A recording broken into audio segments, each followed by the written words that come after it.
Avast, ye landlubbers, and welcome to Dead and Buried Treasures, your weekend haunt where I, Captain Calico Drake, captain of the Swashbucklers' haunt, bring you the absolute worst in monster movie mayhem each week from me ship.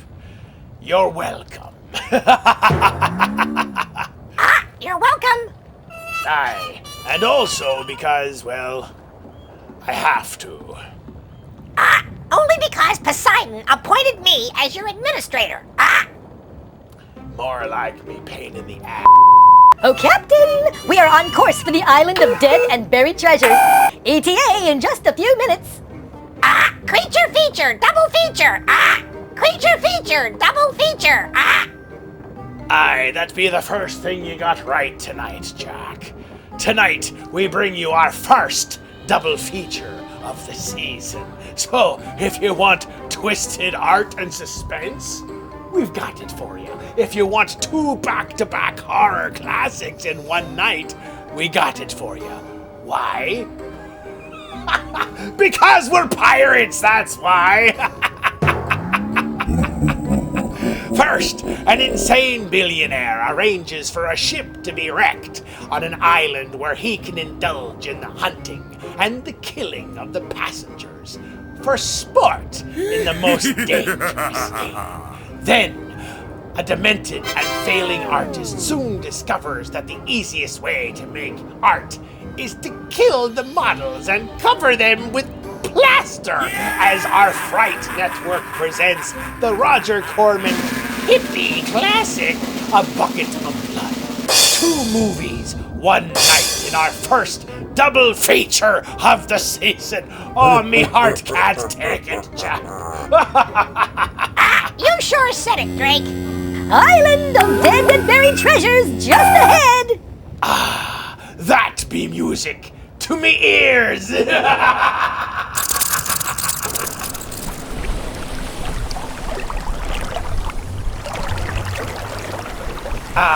Smell that sea air, Jack.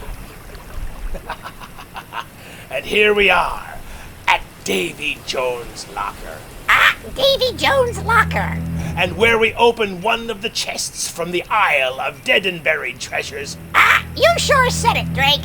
we find the first of tonight's horrific plunder. Horrific plunder. I just said that, you idiot! I don't need a course-correcting navigator. Ah, sorry, Drake, just anxious.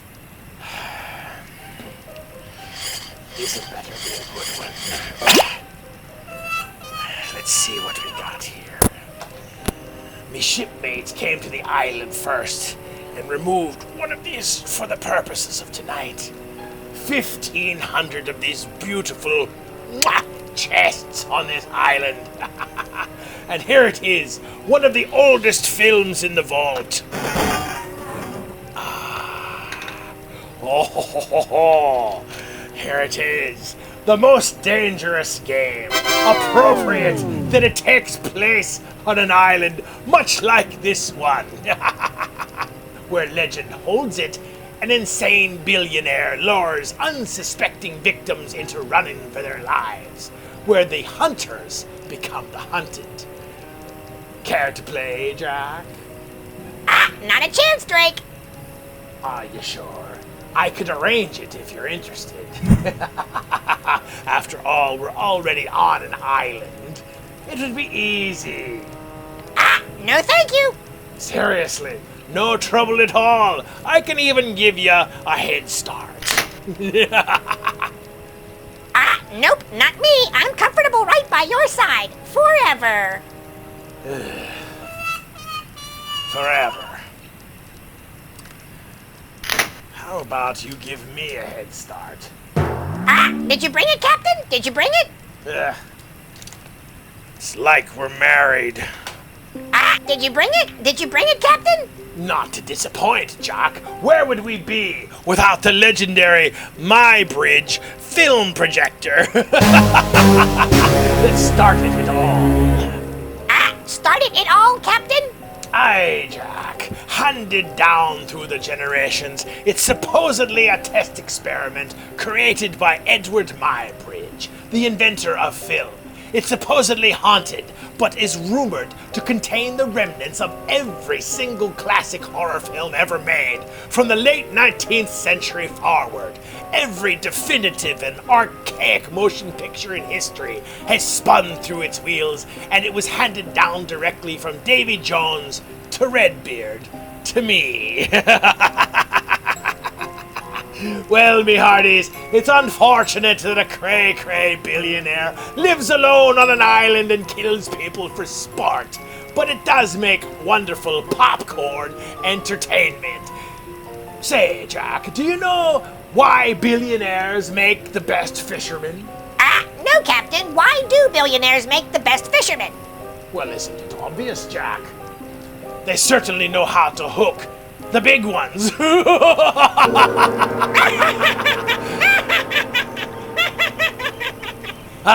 Made in 1932 and copied 1,000 times over in almost the last 100 years. This is the original, the grandfather of them all, the most dangerous game.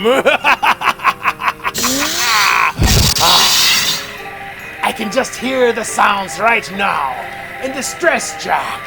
Almost like RKO Pictures sending out a distress signal for any ship at sea, sending a signal for help in Morse code.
Channels here on the chart, all right.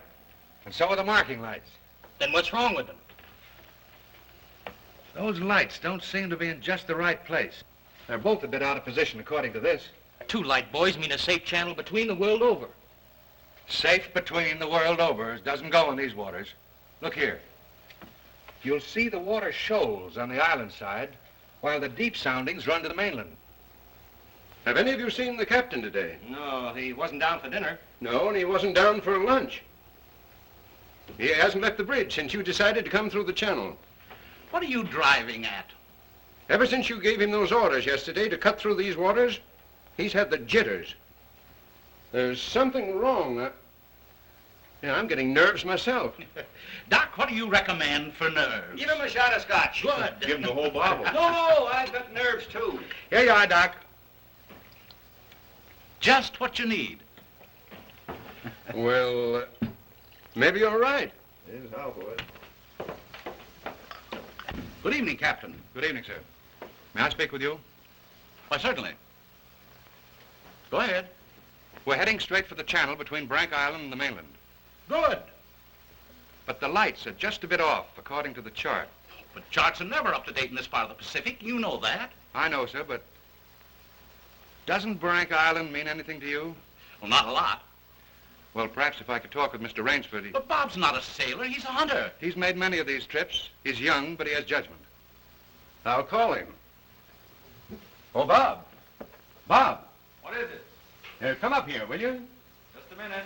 What's bothering you, Captain? There are no more coral reef, shark-infested waters in the whole world than these. Boy, just take a look at these. You didn't turn out so hot as a hunter, Doc, but oh, what a photographer. Say, if we'd had you to take pictures on the Sumatran trip, they might have believed my book. If you'd had me on the Sumatran trip, you'd never had me on this one. Say, here's a swell one of the ship, Skipper. Well, what's the matter? These old sea dogs tell yarns to kid each other and end up believing it all themselves. Well, I think that Mr. Rainsford should know that the channel lights aren't just in the position given on the chart. Oh. Well, what do you think, fellas? I think we should turn back and take the outside course. Oh, Turn back now. No. We'll go ahead. Very well, sir. It's your ship.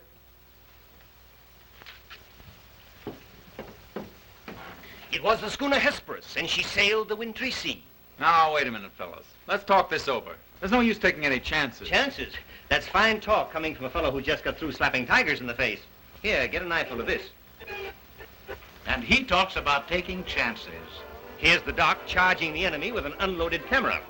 Get the expression on Doc's face, Bill. He looks more frightened than the tiger. He is. Just what you have on your mind, Doc. I'll tell you what I had on my mind. I was thinking of the inconsistency of civilization. The beast of the jungle killing just for his existence is called savage. The man killing just for sport is called civilized. Yeah. It's a bit contradictory, isn't it? Now, just a minute. What makes you think it isn't just as much sport for the animal as it is for the man? Now, take that fellow right there, for instance. There never was a time when he couldn't have gotten away. But he didn't want to. He got interested in hunting me. He didn't hate me for stalking him, any more than I hated him for trying to charge me. As a matter of fact, we admired each other. Perhaps. But would you change places with the tiger? Well, not now. Here comes that bad luck lady again. Third time tonight. Here, let me shuffle him. Yeah, wait a minute. Don't evade the issue. Yes, come, speak up. Yeah, I asked you a question. Yes. You did? Oh, I forgot. No, you didn't. I asked you if there'd be as much sport in the game if you were the tiger instead of the hunter. Got you now, Bob. Well, that's something I'll never have to decide. No? Listen here, you fellas. This world's divided into 2 kinds of people, the hunter and the hunted. Now, luckily, I'm a hunter. Nothing can ever change that.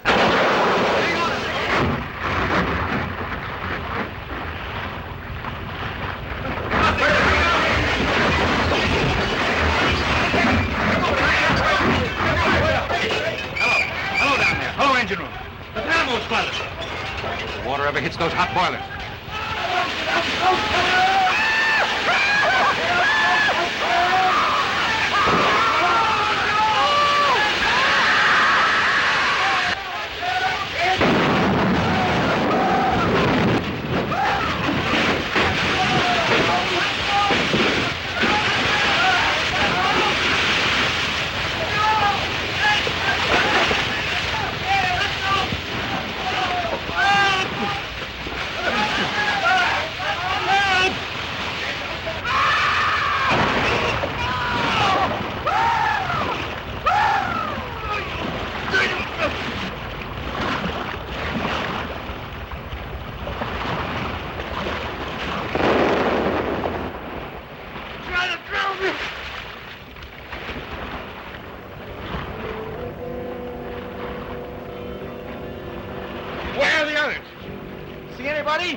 Nobody left but us two and that fella.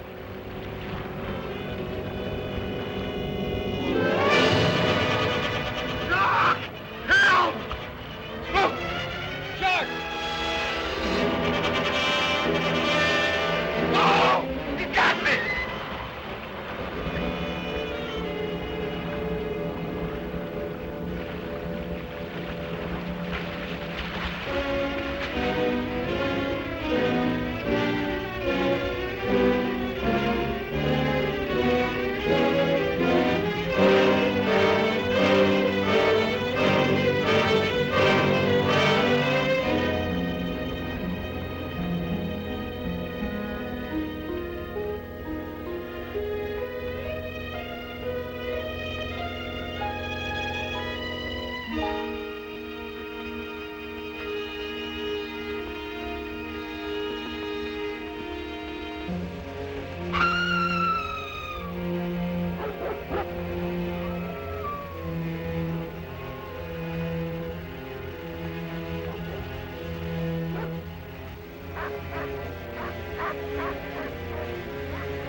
Anybody around, I say? Oh,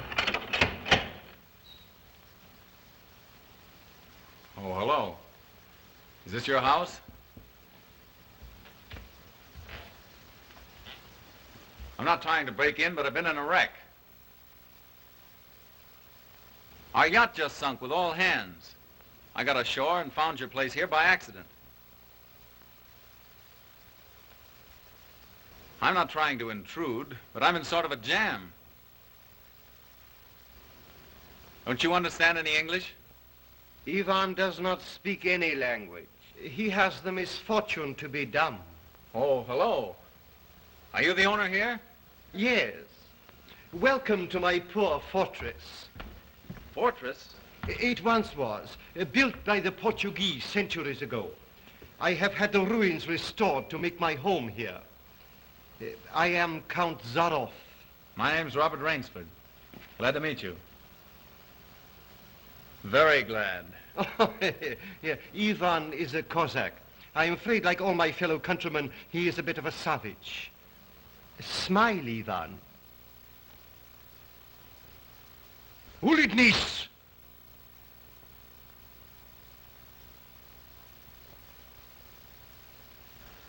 I was trying to make him understand there'd been a shipwreck in the channel. Chort возьми! But how appalling. And you mean to say that you are the only survivor? Yes. I'm afraid I am. You're certain? Well, I'd never left the spot if I hadn't been. The swellest crowd on earth. My best friends. It's incredible. Such things are always incredible. Death is for others, not for ourselves. That is how most of my other guests have felt. Your other guests? You mean this has happened before? My dear fellow, we have several survivors from the last wreck still in the house. It would seem that this island were cursed. That's just what the captain said. Only he thought it was uninhabited. We Cossacks find our inspiration in solitude. Well, it's a break for me anyway. My house is yours, sir. Oh, by the way, you'll want to change those wet rags immediately. Yes. They look about the way I feel. Yes. I have some loose hunting clothes which I keep for my guests that you can possibly get into. Od vidi Ivo v krajnju komnatu. Ivan will show you to your room. Thank you. You'll find a stiff drink there also. Thanks a lot. Proszę. All pleasure is mine.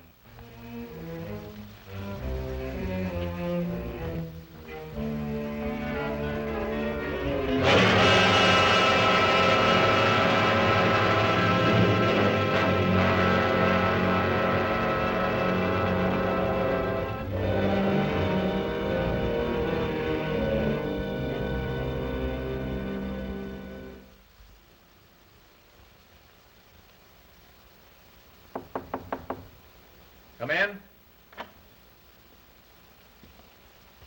Ready, Rainsford? All set. I'm afraid we have finished dinner, but I have ordered something for you. Thanks. I don't feel like eating. Oh, dear, dear. Well, perhaps later. Now then, what do you say to coffee and most charming company?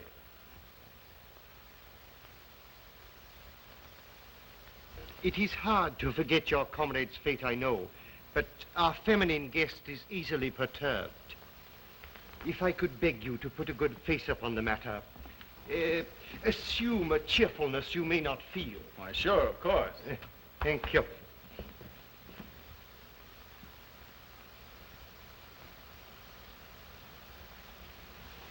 Miss Trowbridge, may I present Mr. Robert Rainsford, Miss Eve Trowbridge. How'd you do? How do you do? And her brother, Mr. Martin Trowbridge. How are you, old chap? Pretty well shaken up, I guess, huh? Coming out of it now, thanks. We know just how it feels. Don't we, Eve? Indeed we do. Perhaps Mr. Rainsford would like some hot coffee. Oh, yes, of course. Mr. Rainsford, please sit here. Oh, thank you. Daj gostu coffee vodka. Vodka, that's the stuff. One shot'll dry you out quicker than all the coffee in Java. Have to toss it off, though, like this. Now, Martin, you don't have to drink it all tonight, do you? Don't be ridiculous, sis. We are victims of circumstance, same as Mr. Rainsford. And if anyone has a right to his liquor, it's a victim of circumstance. Isn't that so, Count? Of course, yes. You were in a shipwreck, too, I understand. Yes. Our lifeboat was the only one saved. My brother and I and two sailors. The Count found us on the beach with nothing but the clothes on our backs. Those channel lights must have been shifted. I wonder it hasn't been reported. We will report him, just as soon as we get back to the mainland. You see, the Count has only one launch, and that's under repair. Russians are not the best mechanics. I'm afraid we'll have to be patient a few days longer. That's all right with me. I feel as if I were living on borrowed time right now. Speaking of that, perhaps now you'll tell us a little bit about who you are. Just sketchily, you know. Born, married, why I left my last job. No. One moment, please. Mr. Rainsford need never explain who he is in my house. No? No, we entertain a celebrity, Miss Trowbridge. Wait a minute. Don't tell me. Let me guess. I know. Flagpole sitter. Oh, flagpole sitter. I know. He wrote some books. No, he lived some books. If I am not mistaken, this is Mr. Robert Rainsford, who hunts big game so adventurously. Yeah? Here's to you. I've lugged the gun around a little. I've lugged the gun around a little. No, I have read your books. I read all books on hunting. Papiroso? Thank you. Only in yours have I found a sane point of view. What do you mean, sane? Cigarette? Yeah, thanks. You do not excuse what needs no excuse. Now let me see, how did you put it? Hunting is as much a game as stud poker, only the limits are higher. You have put our case perfectly, Mr. Rainsford. Well, then you're a hunter yourself. We are kindred spirits. It is my one passion. He sleeps all day and hunts all night. And what's more, Rainsford, he'll have you doing the same thing. We'll have capital sport together, I hope. Don't encourage him. You know, he's had our two sailors so busy chasing around the woods after flora and fauna that we haven't seen him for 3 days. But what do you hunt here? I'll tell you. You will be amused, I know. I have done a rare thing. I have invented a new sensation. Yeah, and is he stingy with it? What is this sensation, Count? Mr. Rainsford, God made some men poets.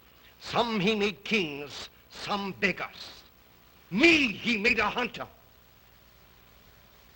My hand was made for the trigger, my father told me. He was a very rich man with 250,000 acres in the Crimea and an ardent sportsman. When I was only stirrup high, he gave me my first gun. Good for him. My life has been one glorious hunt. It would be impossible for me to tell you how many animals I have killed. But when the revolution flamed up... Look out. Fictitious. Oh, I'm so sorry. Count Zareff was so interesting, I didn't realize the danger. Oh, it's all right now. What were you saying about the revolution, Count? Oh, merely that I escaped with most of my fortune. Naturally, I continued to hunt all over the world. It was in Africa that the Cape Buffalo gave me this. That must have been a close call. Yes, it still bothers me sometimes. However, in 2 months, I was on my way to the Amazon. I'd heard that the jaguars there were unusually cunning. No. No sport at all. Well, conditions are bad everywhere these days. One night as I lay in my tent with this head of mine, a terrible thought crept like a snake into my brain. Hunting was beginning to bore me. Is that such a terrible thought, Count? It is, my dear lady, when hunting has been the whip for all other passions. When I lost my love of hunting, I lost my love of life.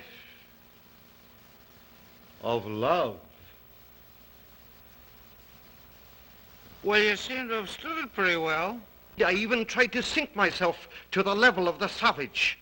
I made myself perfect in the use of the Tartar war bow. Tartar which? Tartar war bow. That one up there. That's cute. Even to this day, I prefer to hunt with it. But alas, even that was too deadly. What I needed was not a new weapon, but a new animal. A new animal? Exactly so. You found one? Yes. Here on my island, I hunt the most dangerous game. The most dangerous game? You mean tigers? Tigers? No. The tiger has nothing but his claws and his fangs. I heard some queer beast howling back there along the water. Was that it?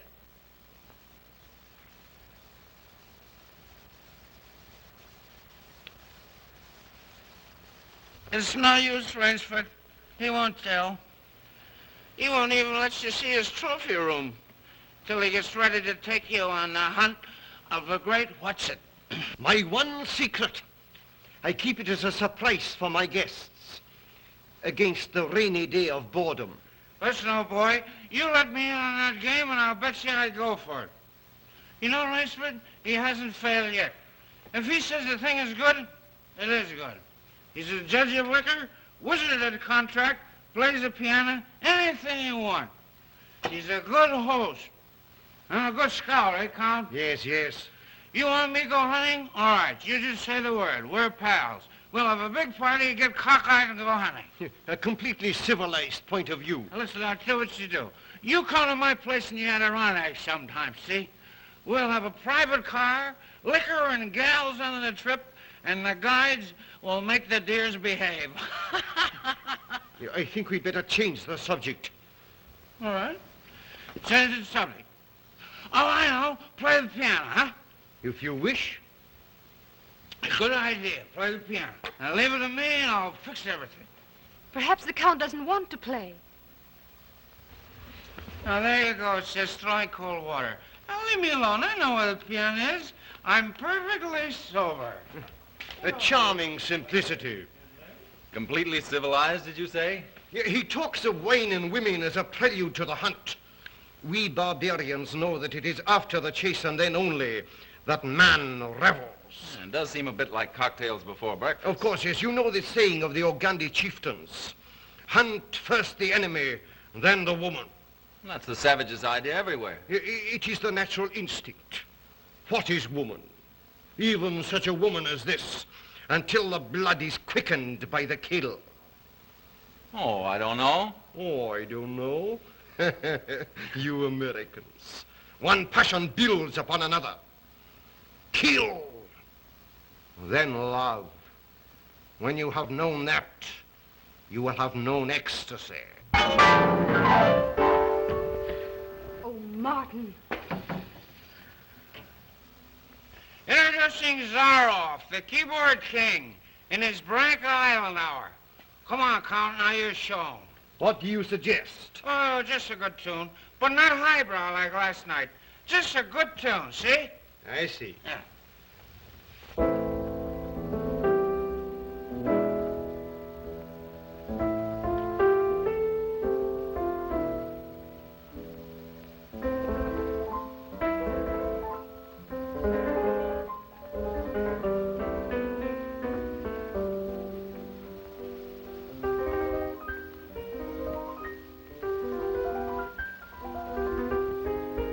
Hunting dogs. Keep your voice low and listen. It isn't true about the launch needing repairs. I heard it leave the boathouse last night. It returned this morning. You mean he's keeping you from returning to the mainland? Yes. Well, perhaps he enjoys the company of two very charming people. Two, maybe. There were 4 of us a week ago. The other 2 have disappeared. What do you mean? One night after dinner, the Count took one of our sailors down to see his trophy room. At the foot of those stone steps. That iron door? Yes. 2 nights later, he took the other there. Neither has been seen since. Have you asked him about them? He says they've gone hunting. Oh, be careful. He's watching us. Will you smile as if I'd said something funny? Now, look here, you must be mistaken. Not now. Applaud. Ah, boy. Thank you. What did I tell you? Smack some in ivory, eh, Rainsford? It was splendid. Don't stop, please. Now, I'm afraid we have failed to hold the full attention of our audience. Well, I expect it's rather difficult for Mr. Rainsford to concentrate on anything after all he's been through. Oh, my dear lady, you are pleading for yourself. I can see the drooping of those lovely eyes. Excuse me. Provadeo naver. You know, the Count's worse than a family governess. Every night he sends us off to bed like naughty children. Oh, no, my dear. No. Charming children. There. You hear that, sis? Now trot along upstairs and don't bother us grown-ups anymore. Well, after that, I guess I'll have to go. Good night, Mr. Rainsford. Good night. We'll be seeing each other at breakfast. Good night. Good night. Good night, sis. We won't be seeing each other at breakfast. Oh, my dear Rainsford, I have been most inconsiderate. You must be feeling the need of sleep, too. Yes, I am just about all in. Then Ivan will show you to your room. Tu come to do. Oh, Martin, turn in early, please. Don't worry. The Count will take care of me, all right. Indeed I shall.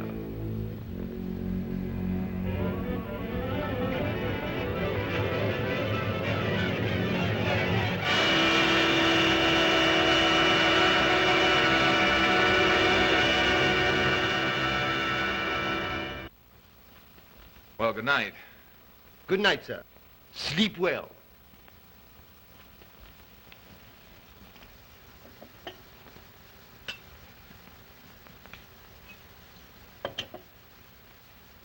Oh, well, here's long life.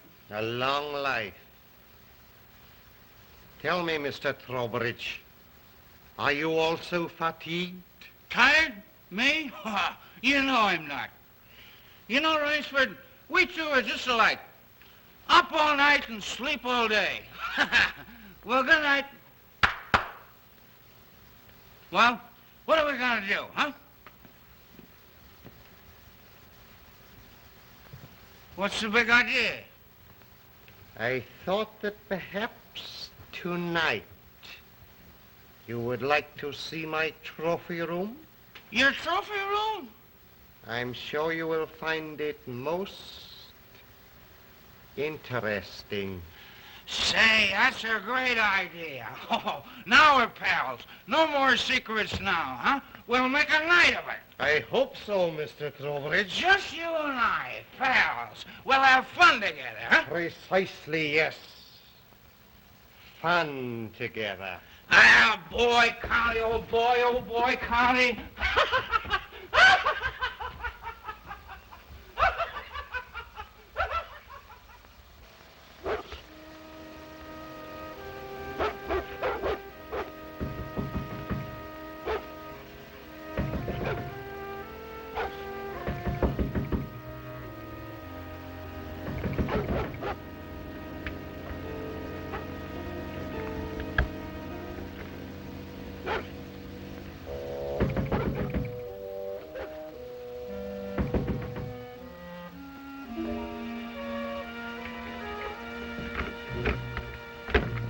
Please let me come in. I'm sorry to disturb you, but I'm frightened. What was it, those dogs? My brother. I've been listening for hours for him to come upstairs. I've just gone to his room. He isn't there. Well, he's probably somewhere with a count. That's just what I'm afraid of. Count Zaroff is planning something about my brother and me. You don't really think anything's happened to your brother? Oh, I don't know, but we've got to find him. Won't you help me? Well, of course I'll help you. Where do you think he's gone? Where did the others go? The iron door. I'll meet you downstairs in 5 minutes. Thank you.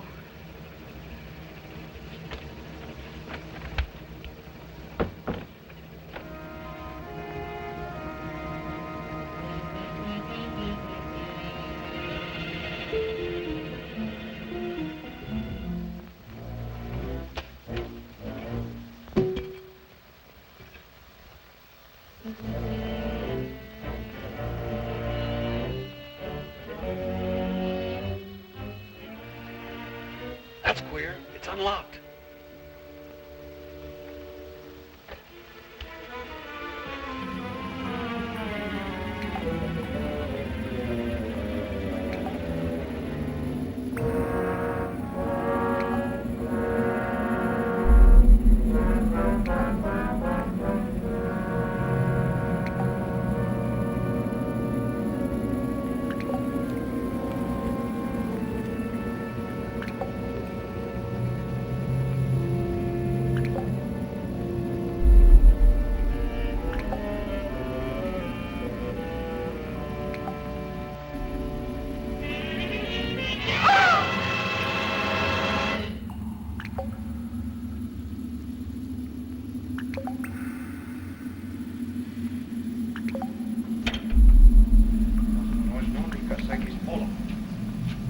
Zero, he's coming down.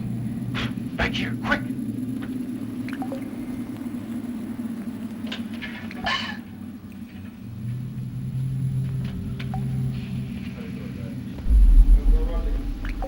Хорошо. Прямо вниз.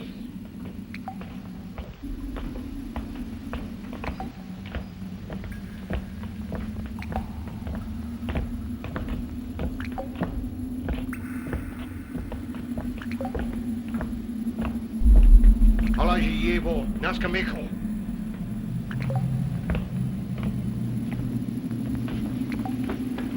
Where's my brother? Where's Trowbridge? Where's my brother?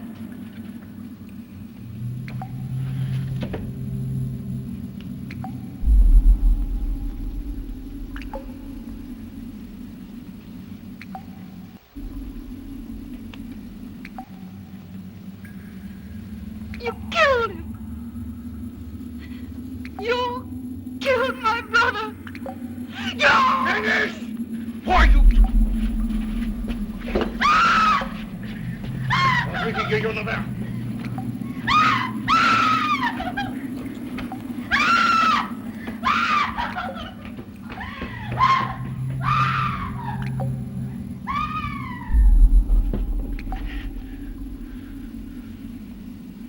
Come, my dear Rainsford. I don't want to treat you like my other guests. You and I, we are hunters. So that's your most dangerous game. Yes, my dear fellow, I intended to tell you last night, but you know Miss Trowbridge. You hunted him like an animal. Yeah, I know what you think, but you are wrong. He was sober and fit for sport when I sent him out. An hour or two strapped up in here brought him to his senses. You raving maniac. Yes. I'll take it off. When we finish, the stupid fellow tried to escape through the swamps of Fog Hollow. You see, when I first began stocking my island, many of my guests thought I was joking. So I established this trophy room. I always bring them here before the hunt. An hour with my trophies, and they usually do their best to keep away from me. Where do you get these poor devils?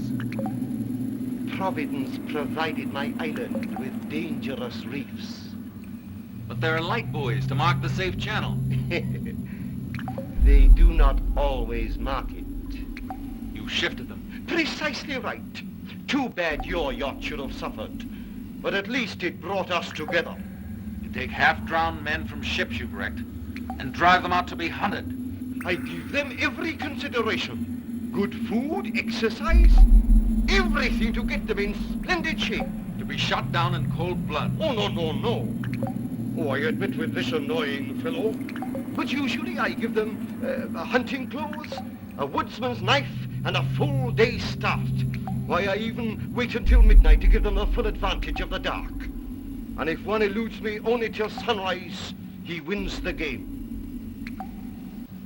Suppose he refuses to be hunted. Ivan is such an artist with these. Invariably, Mr. Rainsford, invariably they choose to hunt. And when they win?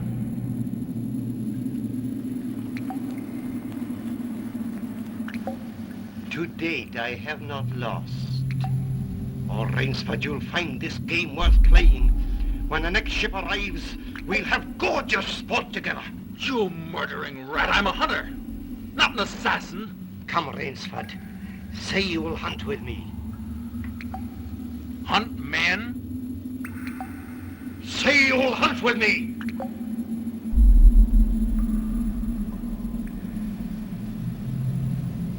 No? What do you think I am? One I fear who dare not follow his own convictions to their logical conclusion. I'm afraid in this instance, Mr. Rainsford, you may have to follow them. What do you mean? I shall not wait for the next ship. 4 o'clock. The sun is just rising. Ostekniki, Norichniki. Come, Mr. Rainsford. Let us not waste time.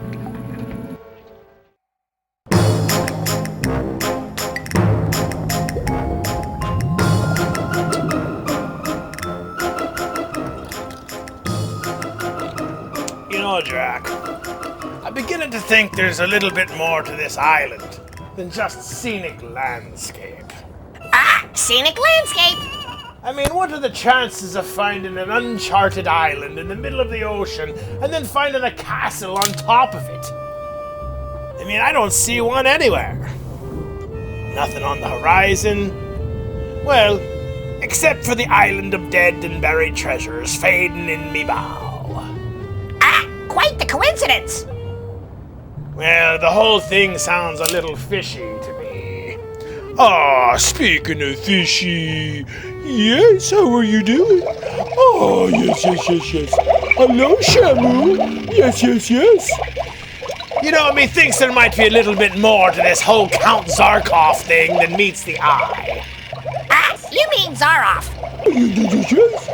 Oh, yes, you're such a good boy. Huh? Well, whatever. There you go. There you go. Yes. Daddy's little fishy. Go ahead, Shamu. You got it. Perhaps me navigator Davy Bones might know a thing or two about the first of our two films in our double feature tonight, to give us a little insight on how that would be possible. Mr. Bones! Mr. Bones, would you be so kind? Many thanks, Captain Drake. What's funny is in that last scene, Mr. Drawbridge was extremely intoxicated, but at the time of actual filming, prohibition was in effect, and that would have been illegal, of course. Good thing they were on an island in the middle of nowhere. The movie was much longer than it is now, with the trophy room filled with heads in jars, dogs mounted on walls with a death grip in their jaws, a sailor stuffed in a jar, and much, much more gore. But preview audiences at the time were mortified by this, so they were edited out. There was no such thing as deleted scenes at that time, so they were discarded completely, shaving the film by 12 minutes, but the actual scenes were lost forever. Legend has it that the movie inspired the Zodiac serial killer, an unidentified serial killer who operated in Northern California from at least the late 1960s to the early 1970s in real life. Jungle sets on this film were also used simultaneously in filming other jungle scenes in the original movie King Kong, also made in 1933, right across the movie lot, where the gorgeous Fay Wray, who stars in both films, was simultaneously shooting her most famous role. At the time, acting was different, and actresses were permitted to, moonlight. The actor playing Ivan the Cossack was Noble Johnson, a multi-talented African-American who was a childhood friend of Lon Chaney. This is the earliest known instance of a black actor working in whiteface to play a Caucasian character. Something you'd never see in this day and age. Some of the screams of the sailors as the ship sinks are the same as the screams of the sailors in King Kong in 1933, when Kong shakes them off the huge log in the middle of the film. Most of the standing sets from King Kong were used in the making of this film, including the gate, which, incidentally, was burned down eventually in the Burning of Atlantis sequence of Gone with the Wind, 6 years later in 1939. First-time filmmakers, take note! When Count Zaroff is first handing his knife to Rainsford, he is pointing the blade at him. There is a cut to a closer shot, and now the blade is facing away. Whoops! When Rainsford and Count Zaroff are exiting the bedroom in a scene 14 minutes into the movie, Rainsford is quite clearly entering the door first. But when we cut to the hallway, it is Count Zaroff who is leading the way. Editing has come so far, hasn't it? When Rainsford comes ashore after the shipwreck, his clothes are dry, and they are dry when he meets Count Zaroff. But Zaroff refers to his wet clothes a few minutes later. Ugh, seriously, how did we evolve out of this nonsense? Zaroff's dogs were Great Dane. While big, Great Danes are not especially threatening. So with their coats subsequently darkened, they were filmed at an especially low angle to appear more menacing. This film was released before the Hays Code was widely enforced. As a result, both Joel McCrea and Fay Wray were able to get away with wearing relatively little clothing in comparison to other films of the era. Within a few years, however, the film was considered indecent, inappropriate, and too revealing. It was banned from re-release and was not shown publicly for several decades. What an era and different time than the 21st century. Nowadays, some people are encouraged to take their clothes off for the movies. Captain?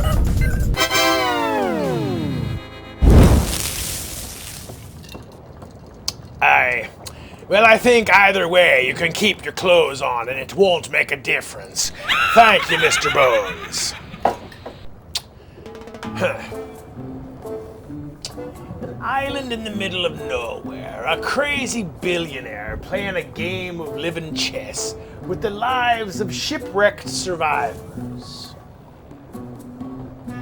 Ha! It's like dinner and a show, Jack. A night at the opera. I'm sure our sponsors will agree. Speaking of which, let's check in with them right now. Play us out, Johnny.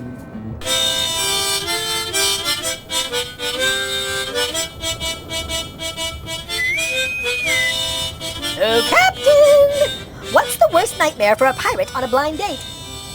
Give up? A sunken chest with no booty. Isn't they're some type of women's feminist movement or politically correct organization of some type after you and your jokes by now, Davy Bones?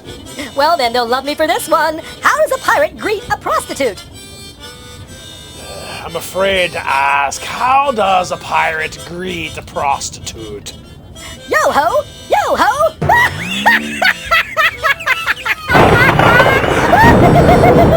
Yo-ho! Yo-ho!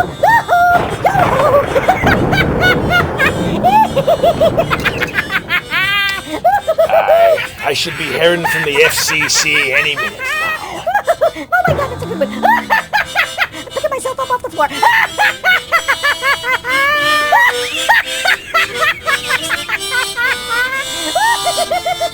Yo-ho! Yo-ho! Yo-ho! Yo-ho!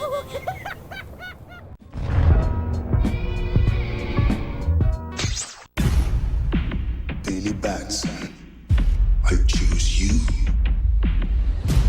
Say my name so my powers will become yours.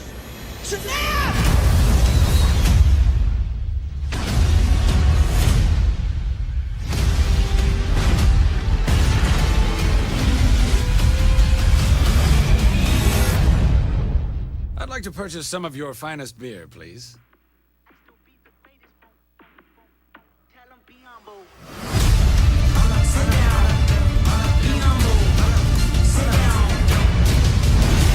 Shazam. A lair. Yes. If you have a location like on a cliff, like a castle-esque type thing. Overlooking some water. Overlooking some water, splashing on rocks and stuff, then we will take that. Shazam. They broke into the mall for the wildest all-night party of their lives. You're dead meat. But you're never alone. In the chopping mall. What's that? Robot blood.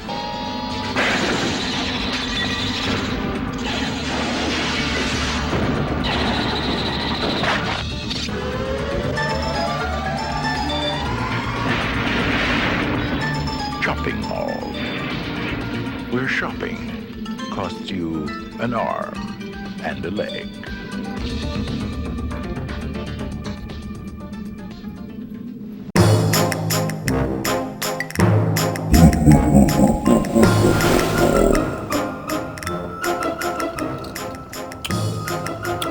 Welcome back to our show, and from those hideous sponsors. The only show where it's Halloween all year long, thanks to the scepter of Sam Hain. Tonight is a double feature where we're about to finish our first film before we move on to Roger Corman's A Bucket of Blood. Well, things look bad for Mr. Rainsford, but you can't really blame Zarkov. Captain, you mean Zaroff. I know, you idiot. I'm trying to make a point here. I mean, Zaroff did offer Mr. Rainsford the opportunity to hunt with him instead of being the hunted, and he turned him down. Of course, the gorgeous Fairy, yeah, will probably come running down the steps any minute now, where she'll probably proclaim her love for a guy she barely knows when she should be locked up. And while the evil villain will more than likely refer to his life and death game as a game of outdoor chess or something, you can be sure that there will be blood of some type spilled in that jungle. Fairy just needs to breathe a sigh of relief that there ain't no giant monkeys around. Giant monkeys? Yes, Jack, she was Beauty to Kong's Beast in 1933's King Kong. Wow, makes you think, Captain. Yes, it does. Like, what is it with her in jungle movies? Speaking of which, let's get to the conclusion of our double feature and return to the most dangerous game.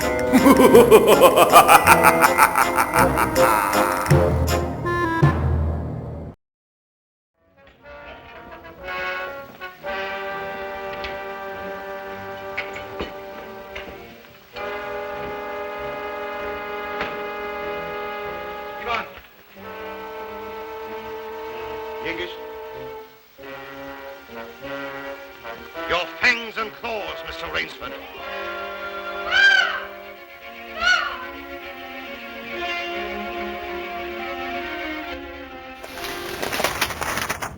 See? There's always a damsel screaming and running down the castle steps, just like I said.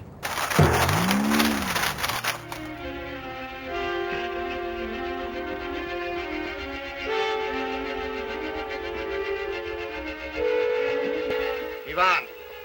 Oh, what am I going to do? I'm going to be hunted. Oh, no, Miss Trowbridge. Outdoor chess.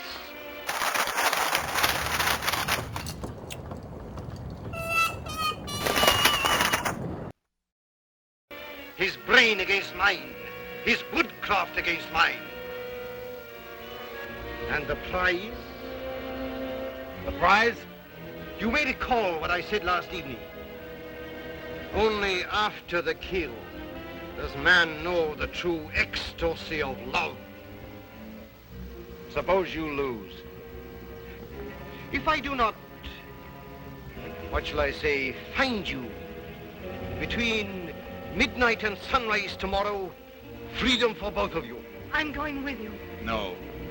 He'll kill you, too. Not at all. One does not kill a female animal. If you lose, I can easily recapture her alive. All right. I'll take her with me, then. We'll set him a trail he'll remember.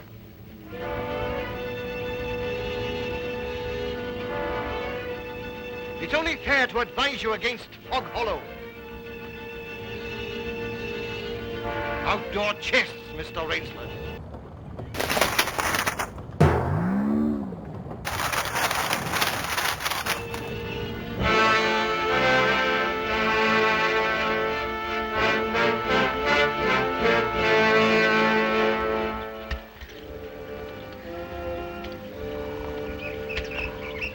Don't lose your nerve. We beat this thing. The others didn't. And we will.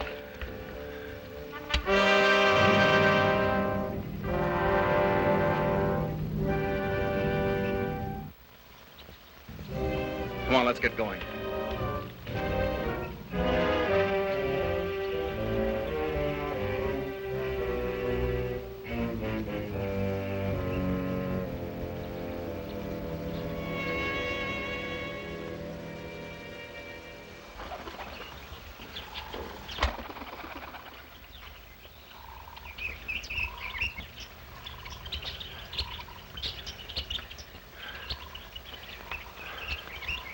It seems as though we've come miles.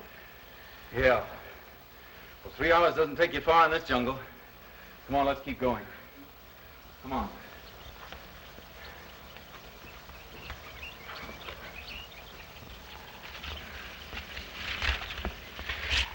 Just a little more of this, then easy downhill going. Soon be safe.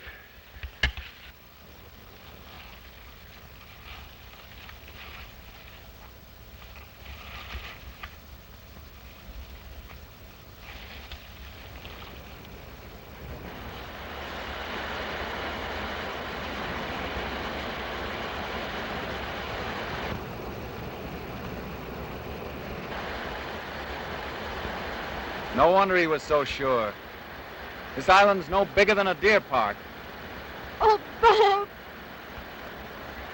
Come on now. What are we going to do?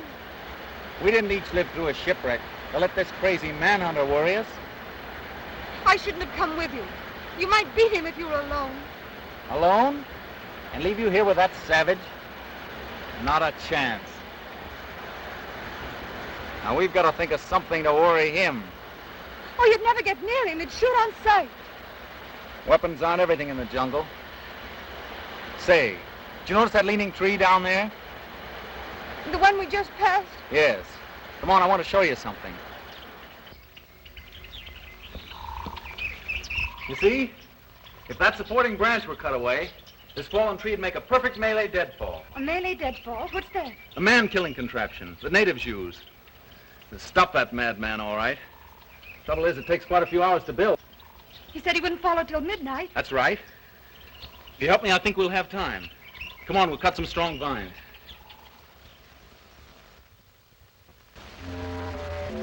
There. Almost ready. This bracelet of yours makes a fine guide ring for my necktie. He'll have been on his way almost an hour now. Look out! Don't touch that trip line. You'll have a 2-ton tree down on your back. Jungle wood's as heavy as iron. Will it really work? Never known a living thing to get by one yet. Look here. You touch that trip line, you'll pull that trigger free. Once that's loose, there's nothing to keep the log from coming down. It'll crash down and kill anything underneath it. Look.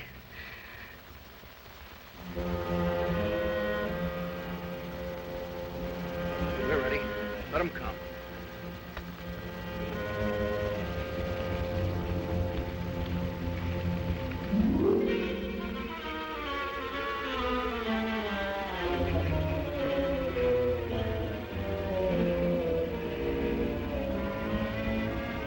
Give me that knife.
Come out, Rainsford. Fight along it. I'll not bungle the shot. You'll never even feel it. But surely you don't think that anyone who has hunted leopards would follow you into that ambush?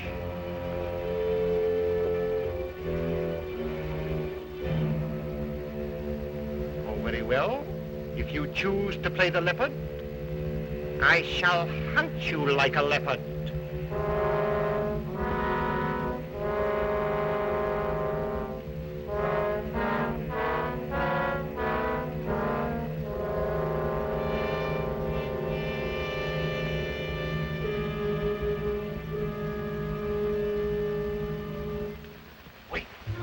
Maybe it's a trick.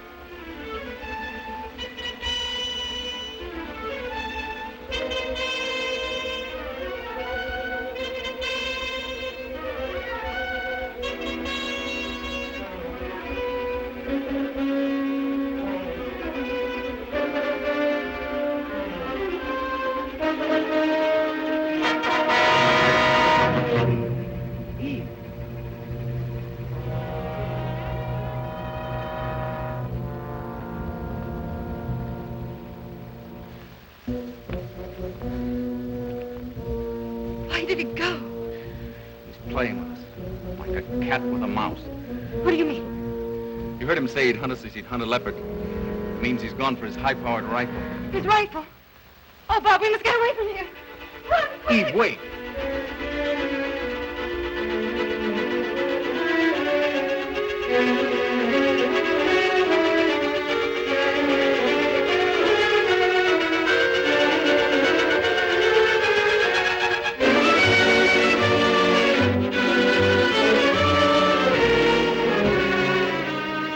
No, I tell you, no! Don't stop. No. Wait! That's Fog Hollow ahead. Fog Hollow? The swamp where he caught the others. We haven't a chance of keeping ahead of him there.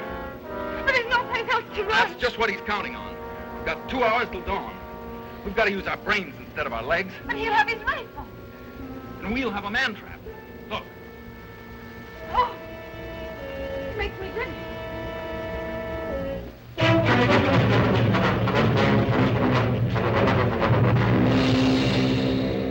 Cover this over.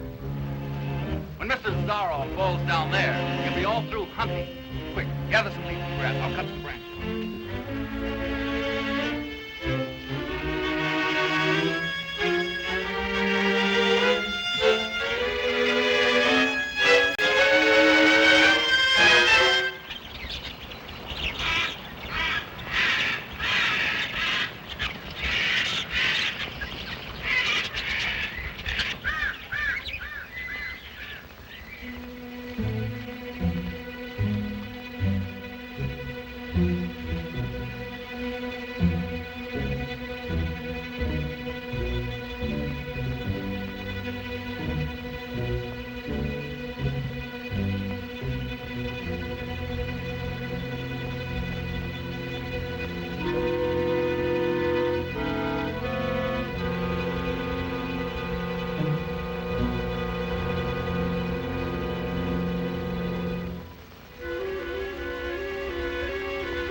Very good, Rainsford. Very good. You have not won yet. Look at your watch. Are you looking at it? Still half an hour till sunrise. Swamp or no swamp, we can keep ahead of them that long. As you are doubtless saying, the odds are against me. You have made my rifle useless in the fog. You cannot blame me if I overcome that obstacle.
Animals I cornered.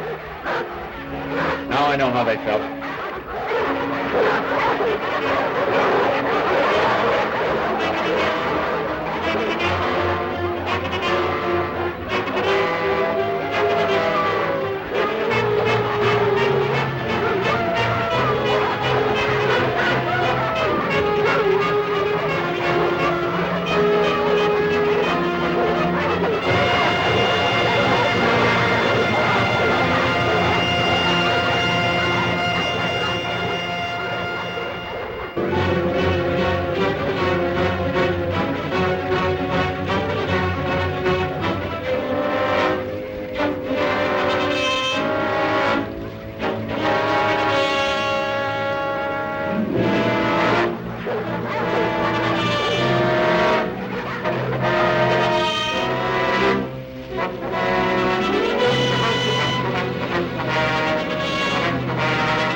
Ahmed, Miss Trowbridge, bring her here. Now!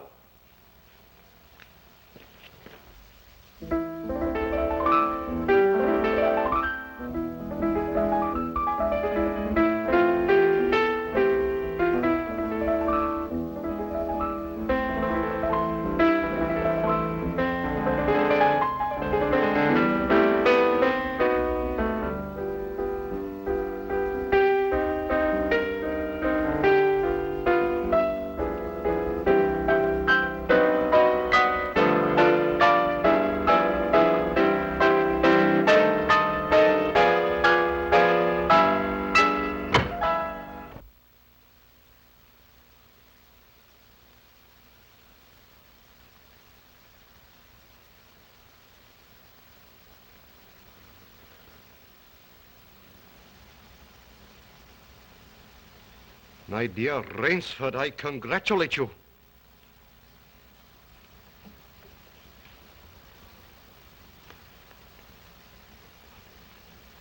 You have beaten me. Not yet. Oh, but of course I insist.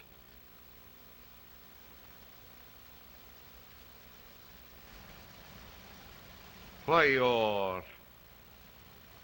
you're not even wounded. You hit the dog, not me. I took a chance and went over with him. A clever trick, Rainsford. I cheerfully admit defeat. Here's the key of the boathouse. The door is in the trophy room. You and Miss Trowbridge may leave at once. No!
you scurvy dogs, according to Box Office Magazine in 1987, MGM planned a remake to The Most Dangerous Game with George Peppard in the starring role. Peppard, of course, known in the annals of television history as Colonel Hannibal Smith from the A-Team. But they never revealed if he would have been playing the hero or the villain. For me, I think it would have been interesting to see him chasing Mr. T all over the island, not knowing to cheer for Rainsford or Zarkov. Zaroff, Captain. You mean Zaroff. Whatever. Mr. T could have played Zaroff. I pity the fool that comes to my island. Actually, Captain, I would pity whoever would watch that film with that casting. You might be right, Jack. But then again, it would have been nice to see George Peppard put a stogie in his mouth and say once again, one more time, that he loves it when a plan comes together.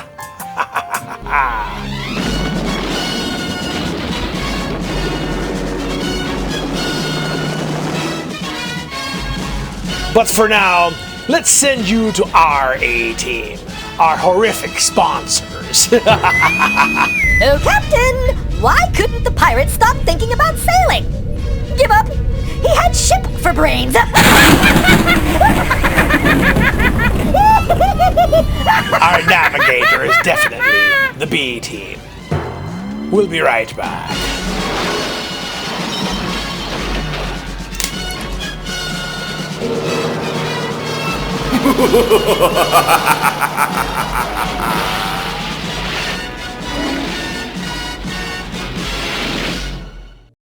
They broke into the mall for the wildest all-night party of their lives. Get that meat. But you're never alone. In the chopping mall. What's that? Robot blood.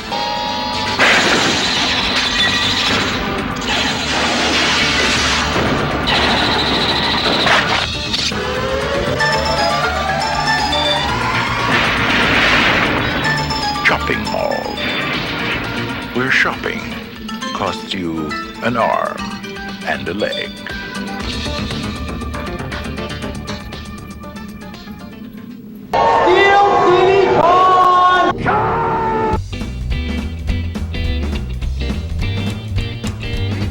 Hey everyone, come visit the Monroeville Convention Center April 12th through the 14th for exclusive entertainment ranging from cosplay contests to celebrity Q&As. You don't want to miss out on these stars. Look, there's William Shatner, Billy Zane. Oh, he's gonna be there? Rob Schneider. Oh my gosh, I love The Office. Last year, I had a great time. To be loved by anyone. It's not unusual to have fun with anyone. When I see you hanging around with anyone. Anyway, if you love great people and lots of toys and games, make sure you come visit Steel City Comic Con, now celebrating 30 years.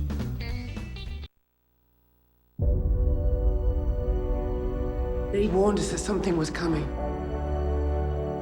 If there is ever an end in this forever war, it will be because of you and your strong right hand.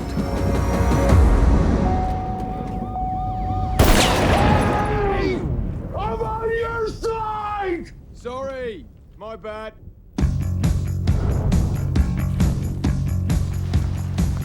We're the line in the sand. We fight against the forces of darkness. This is it. We're expecting a sign that says secret headquarters. Oi, I need some ID, love. Are you serious? You made me a damn weapon. I just wanted to help you become the best you. Some dads get their kids Legos. Haven't we got to be saving the world or something? Does it do anything special? Yeah. It smashes things real good.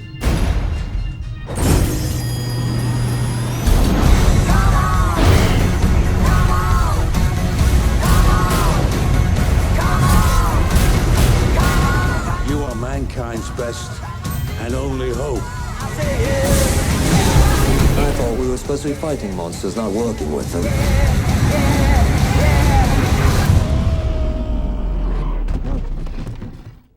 Who you calling monster, pal? You look in the mirror recently? He's an asshole.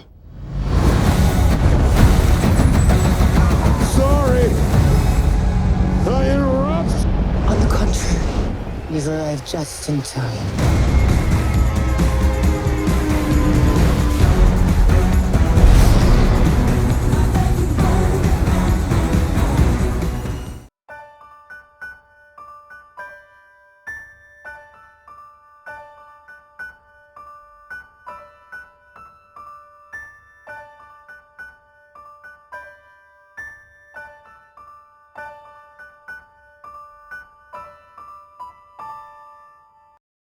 There once was a pirate captain who, whenever it looked like a battle was imminent, would change into a red shirt. After observing this behavior for a few months, one of the crew members asked him what it meant. He said, "It's in case I get shot. I don't want crew members to see blood and freak out." The crewman agreed. Well, that does make sense, sir. At that moment, the crew members spotted 8 hostile ships on the horizon. The captain all of a sudden looked very concerned and said, "Get me brown pants."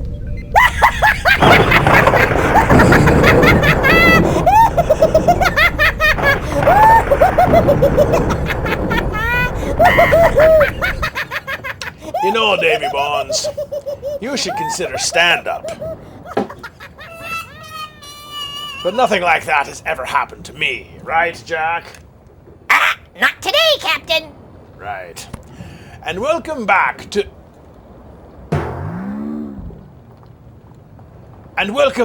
part 2 of our hideous double feature this evening. A creature feature double feature, Captain. Aye, it surely is, Jack. You've reached the halfway point, mateys. The question is, do you have the stomach to continue? You see, this next movie is a bit different than the Most Dangerous Game. You see, it doesn't take place in the jungle, but instead the city. A hipster little town in the 60s where a demented and failing artist soon discovers that the easiest way to make art is to kill the models and cover them with plaster. As our Fright Network presents the Roger Corman classic, A Bucket of Blood. A bucket of blood, a bucket of blood. Aye, Picasso, Rembrandt, he ain't. A bucket of blood, a bucket of blood. Now, I, on the other hand, have been so inspired by tonight's film that I thought I would dabble in the art world myself. Are you ready, Jack, for the unveiling? Aye, Captain. A drum roll, Jack. Huh? A drum roll. Oh,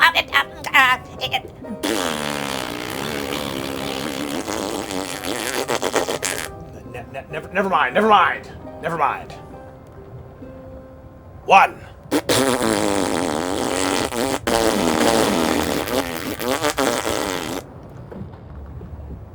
1.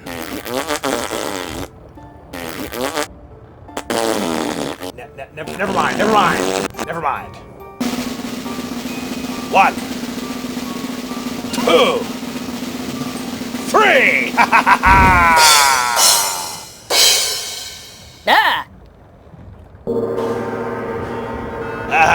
Right? Speechless, right, Jack? Huh? Oh, Cat got your tongue? Mr. Bones, what do you think? I don't know what to say, Captain. Did you do it yourself? Me? No, I borrowed the Gainsborough painting the last time we were in port in San Marino, California. I just made some improvements on it. A few bats, a skull, something to give it a little character, you know. It was just so 1779, you know? Boring. It needed a little facelift, a small embellishment to it, you know, to make it more hip and trendy. You know, like the movie, man. Hip? Trendy? I call it Little Boy Boo. It's cool, right, Daddy-O? I think the changes are subtle, but just enough to get some recognition. You mean just enough to get you arrested? What's that? Oh, I said it's just enough to get their attention. Of a real artist, that is. Aye, thank you, Mr. Bones. And speaking of real art, let's get to tonight's film. A Bucket of Blood, where Walter Paisley makes real art too. Real dead art. From 1959. Here is A Bucket of Blood. Let's get some collectors on the horn, Jack. They'll no doubt want to pay top dollar for me service. You mean your severance? What's that? I said I'm nervous. For you, Captain, because of how good you are. Thank you, Jack.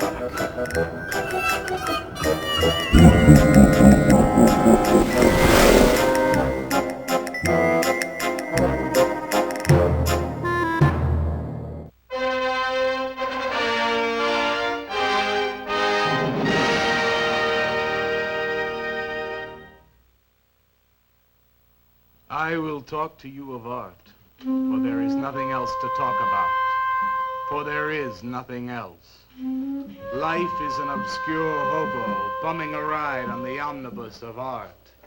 Burn gas, buggies, and whip your sour cream of circumstance, and hope. And go ahead and sleep your bloody heads off.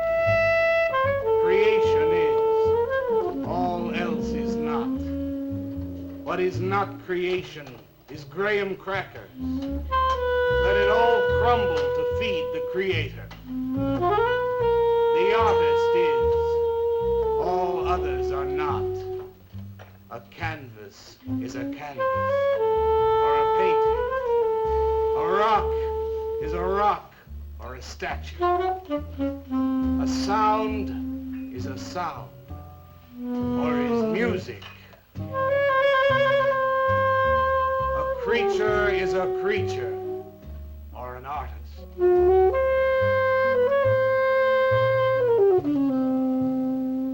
Where are John, Joe, Jake, Jim, Jerk? Dead, dead, dead. They were not born. Before they were born, they were not born. Where are Leonardo, Rembrandt, Ludwig? Alive, alive, alive. They were born. Bring on the multitude with a multitude of fishes. Feed them to the fishes for liver oil, to nourish the artist. Stretch their skins upon an easel to give him canvas. Crush their bones into a paste that he might mold them. Let them die. And by their miserable deaths become the clay within his hands, that he might form an ashtray or an ark.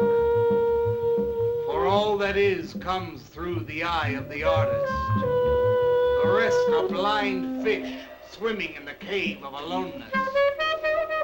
Swim on, you maudlin, muddling, maddened fools, and dream that one bright and sunny night some artist will bait a hook and let you bite upon it.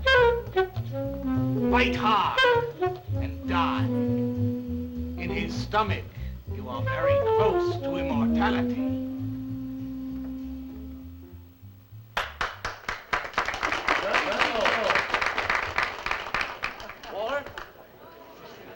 Walter, what are you doing here? I was looking at Carla's picture. Why, I pay you to look at pictures? Come on, get to work. I was just looking. There are empty cups all over the place. Clear them out. You shouldn't be so rough on him, Leonard.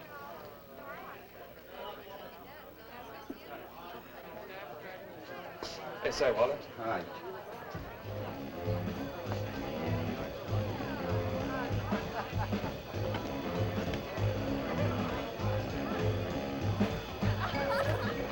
They got cut.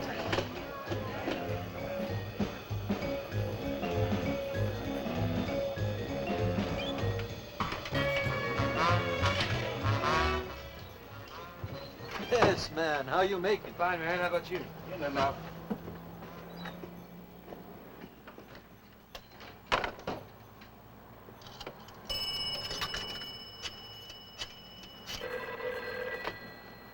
Valdez, Vice. Yeah, LaCroix checking in. Lou took over a couple of minutes ago. Anything new at the door? Well, nothing you can pound nails in. A couple of hustlers. One of them short, fat, brunette, named Skinny. The other one was short also. She was bleached and skinny. Name of Fat. Probably. I didn't get it. They didn't give any pictures, though. Guess you can keep an eye on them. Okay. Any heads? Well, Jerry Sachs looked like he was straight. I'm sure he's on it anyway. Didn't see any pushers around the place. Lou said he'd check out on Jerry. He'll sound him out later if he gets any higher. I guess that's about it. Okay, Art. Go on home and get a good night's sleep, you think. Okay, so long. Everyone listen to my new poem. Do you think they really heard it? I heard it, Mr. Brock. Thank you, Walter. I'm sure you did. Bring on the multitude with a multitude of fishes. Feed them to the fishes for liver oil to nourish the artist. That was word for word. Is it? I've forgotten. You mean you don't remember your own poem? I refuse to say anything twice. Repetition is death. Oh, get it. When you repeat something, you are reliving a moment, wasting it, severing it from the other end of your life. I believe only in new impressions, new stimuli, new life. I thought you believed that life is an obscure hobo bumming a ride on a... I do believe that, Walter, but I also believe creative living.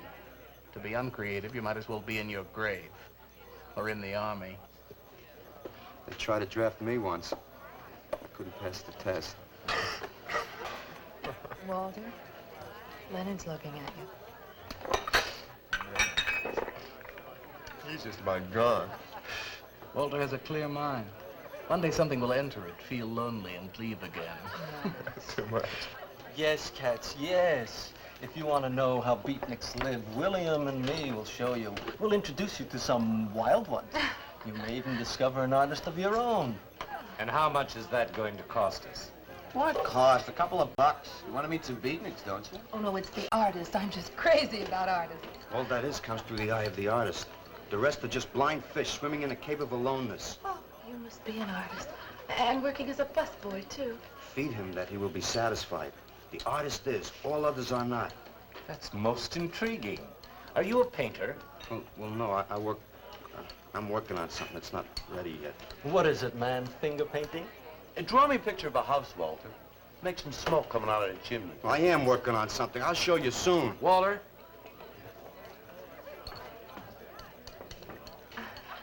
Is he...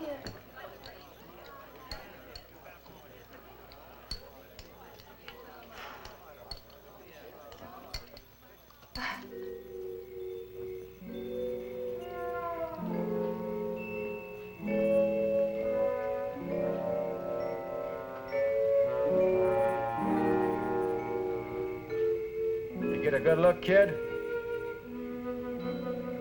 Come on home.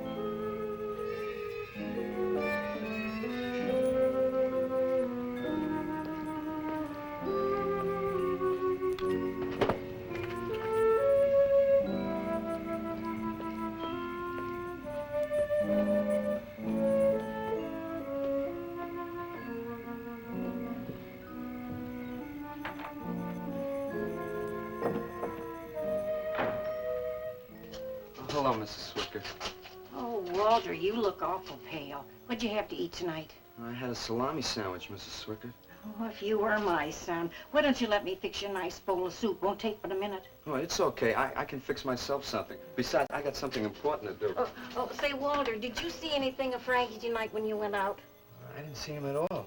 Well, if you do, tell him I got a nice, fresh piece of halibut for him. Tell him that? I mean, do you think he'll understand? He's only a cat. Good night, Walter.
Frankie?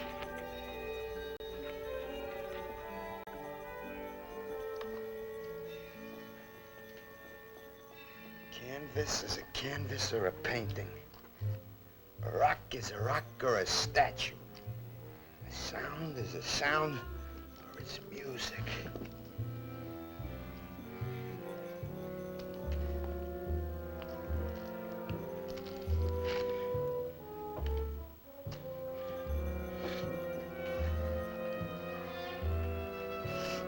Come on, be a nose.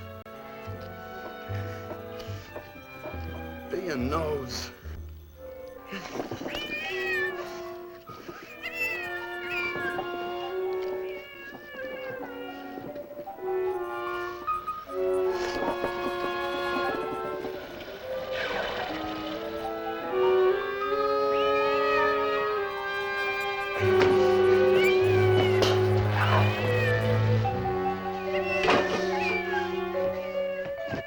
Frankie, shut up! Oh, what's the matter, Frankie? How'd you get yourself stuck in a wall? Wait a minute, I'll get you out.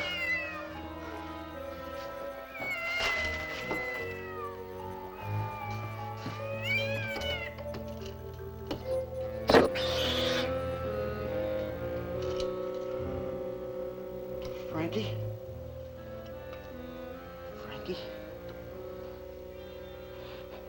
You all right, Frankie?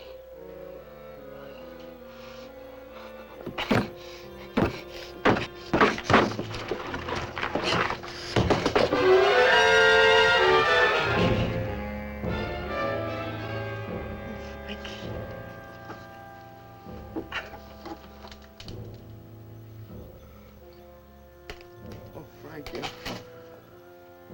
I'm sorry.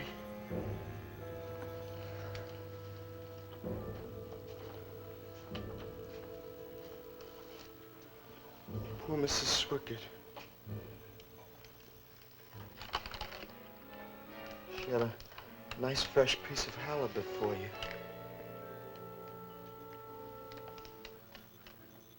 I'll give you to her in the morning.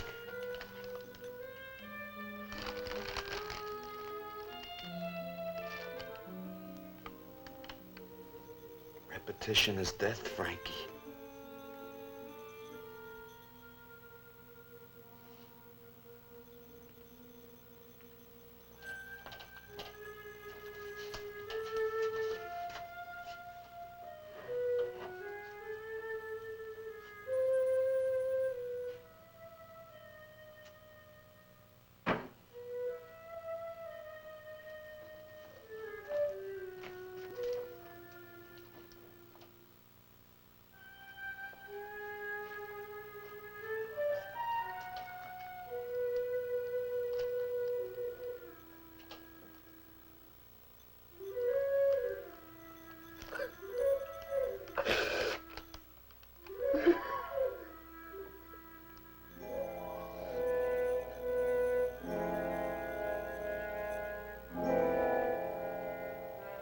Let them die, and by their miserable deaths become the clay within his hands, that he might form an ashtray or an ark.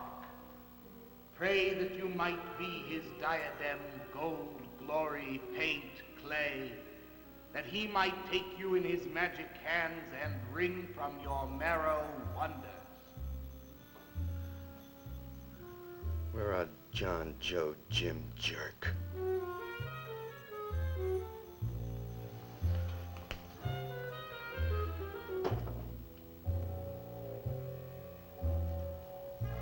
Dead, dead, dead.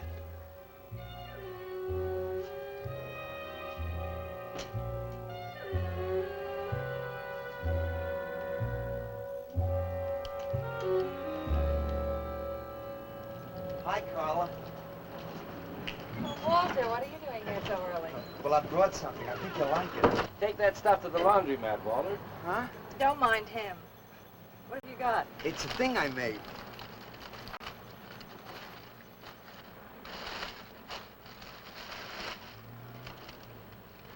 Walter. You like it? What's he got? Oh, come look at this letter. Where'd you get that, auction? I made it. You made that? I said I did, didn't I? Walter, it's very good. Honest? Honest. What's it called? Dead cat? Dead cat? That's its name? Sure. Well, it sure looks dead enough. You want to buy it? Buy it? That thing? Scare people out of the place. Don't be silly. It's tremendous. Look at the detail. The anatomy's perfect. Look at the expression on its face. How come you put a knife into it? I didn't mean to. Just got carried away, huh? Well, all right. I'll tell you what I'll do. I'll put it in the corner of the alcove. If it sells, we'll split 50-50, okay? Sure. Does this mean I'm an artist? Maybe so. You can do other things as well. All that is comes through the eye of the artist. Yeah, you're a real artist now. I go in back and scrub down those garbage cans. March now. You really like it? We like it. Now go on.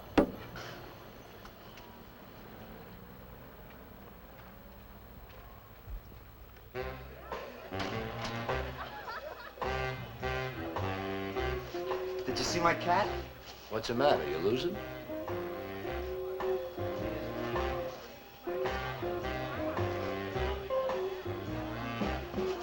How do you like my cat?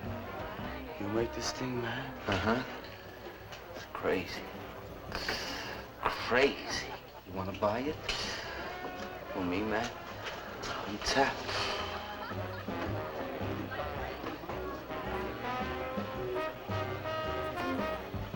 He likes my cat. Get to work.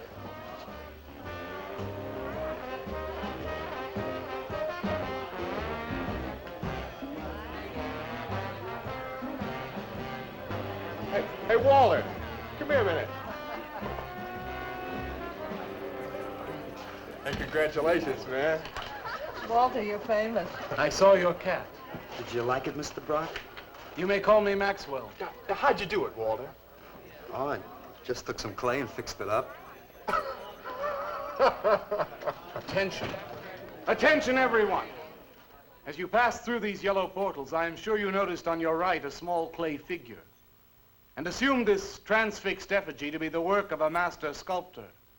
And indeed, so it is. That master sculptor is in our midst. He is none other than Walter Paisley, our very own busboy, whose hands of genius have been carrying away the empty cups of your frustrations. Mark well this lad.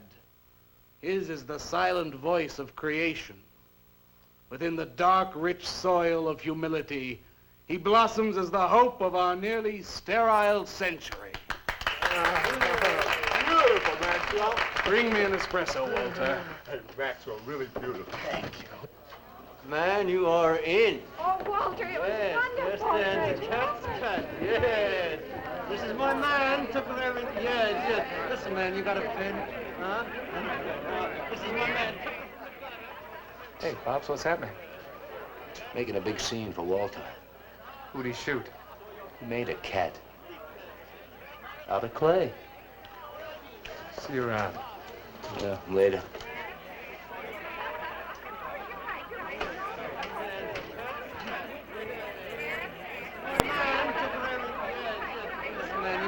Will somebody clear this table, please? This is my man. Will somebody clear this table?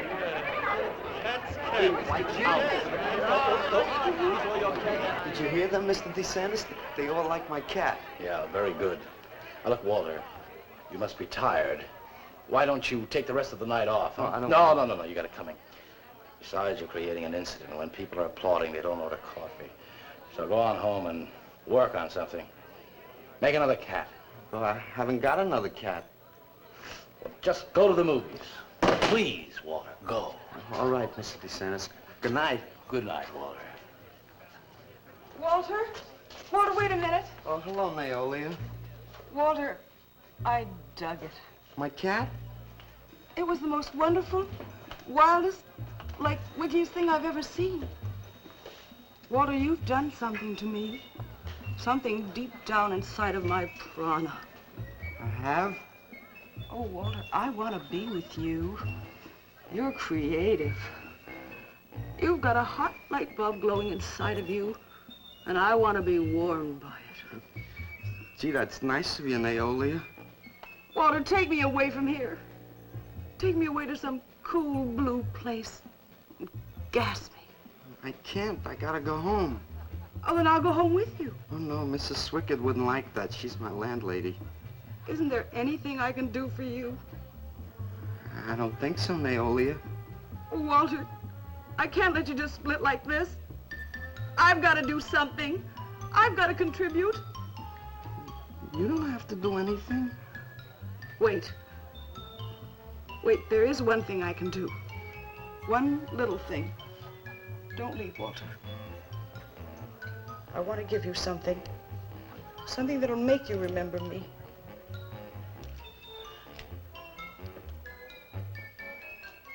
Put it in your pocket. Now go, Walter. Don't look back. Just go.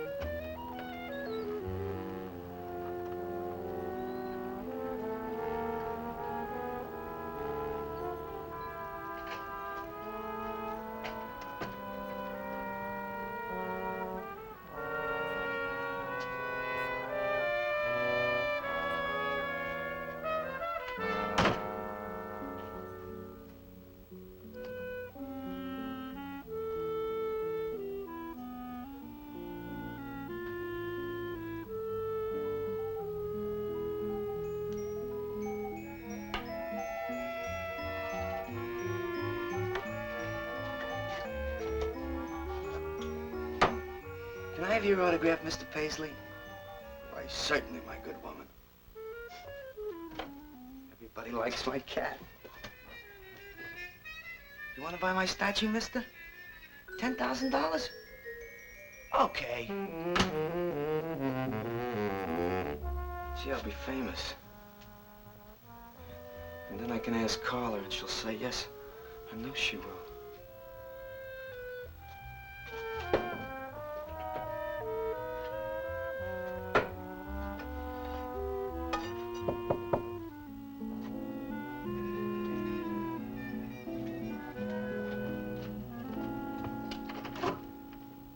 Hello, Walter. Oh, hi. You're Lou, ain't you? I seen you down the yellow door plenty. Come on in. I was just making some pancakes. You can have some if you like. Did you see my cat? Yeah, I saw your cat. I also saw that chick lay these on you. Oh, that was Naolia. She's a nice girl. She's kind of strange, though. I guess she figures I get headaches or something. Okay, Walter, who's your connection? Connection? Yeah, connection. Who do you score from? Where do you buy your horse? Horse? Horse, junk, white stuff, heroin. Is that what that is? I never seen any of that before. I always thought that was expensive. Yeah, Walter, that can be real expensive. Gee. Well, wasn't that nice of Naolia to give me that expensive horse? Walter. Huh? Police officer. Oh, you're like an undercover man. You're under arrest, Walter. Under arrest for what? Possession of narcotics. Who, me? What are you talking about? Walter, I got you cold. Now you just come along quietly. I didn't do nothing. And Naolia give me those. I didn't ask her for it. I didn't even know what was in All right, that. you can tell him that downtown. Now let's go. I ain't going no place with you. Walter, do I have to point this at you? You're gonna shoot me. No, don't shoot me. Walter, just relax. No, you're gonna shoot me. Now, just relax. No, don't shoot Just me. shut up, Walter. No, you're gonna shoot me. Don't shoot.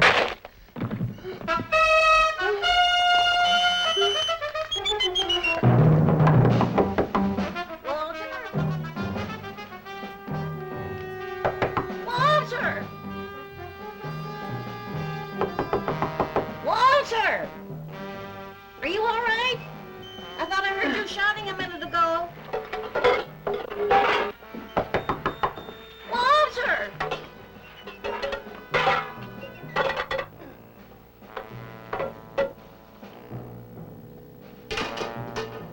What's all the noise in here? Noise, Mrs. Swickett? What noise? Don't tell me I didn't hear a racket. Are you sure you're all alone? I'm always alone, Mrs. Swickett. Walter, have you been talking to yourself again? Well, I guess maybe I have, Mrs. Swickett. Somebody's got to. Walter, you know, what you need is a girl. But she doesn't have to be pretty, just so long as she takes good care of you. Well, I can take real good care of myself, Mrs. Swickett. Yeah, I can see that. Look at this pad. It's terrible. When did you ever clean it up? And when did you change these sheets last? They look like they're alive.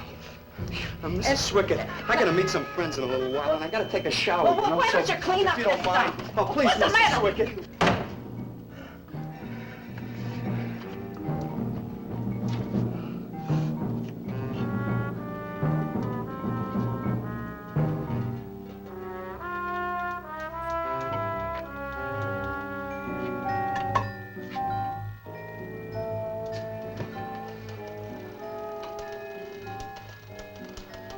To hurt you, Lou.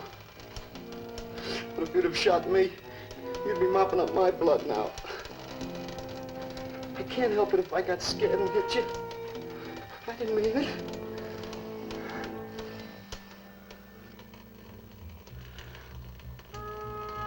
It's crazy. It's crazy. I didn't know you had it in you, Walter. How'd you do it?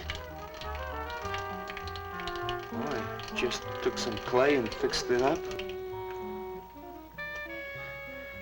Go home and make something, Walter. Make another cat.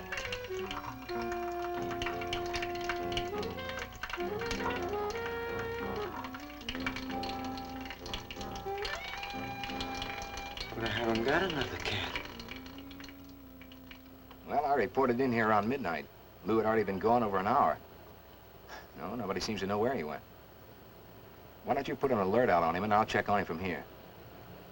Okay, right.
Age 29, 5 foot 11 inches tall, dark complexion, hair black and curly. Last seen wearing blue jeans and gray sweater. Tim Evans was a murderer, all in his prison cell. And those who read about his crimes, they damned his soul to hell, saying, "Go down, you murderer, go down." For the murder of his own true wife and the killing of his own child, the jury found him guilty, and the hanging judge, he smiled. And dig the fuzz.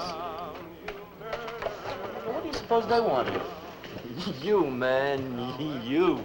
Hey, maybe they're looking for old Walter. He's a criminal type. Ain't you, Walter? I'm sorry, Mr. DeSantis. Oh, that's all right, Walter. Sit down. Sit down. Greetings, man. I'm not supposed to sit with the customers.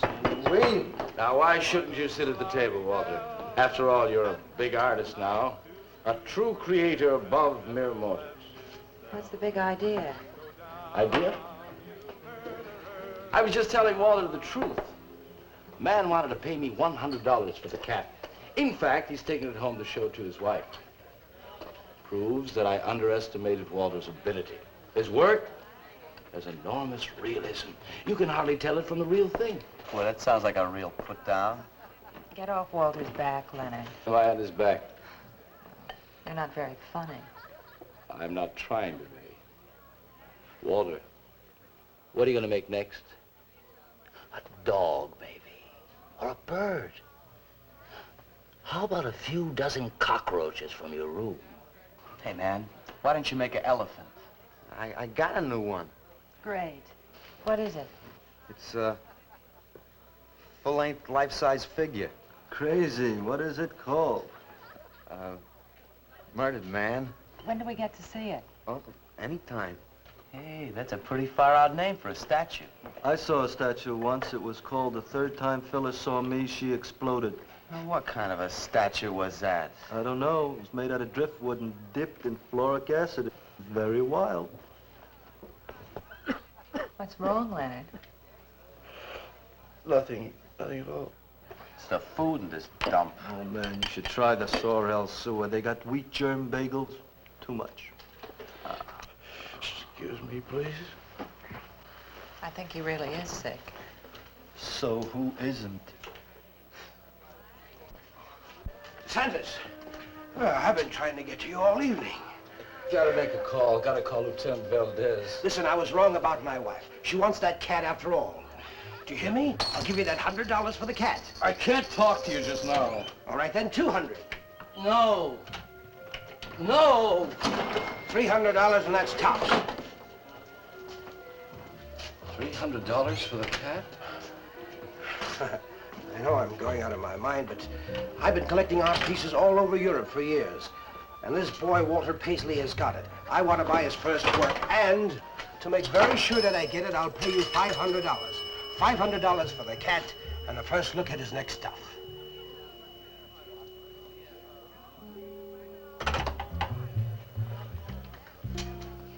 Someone has the cat just now, but I'll have him back in a few days.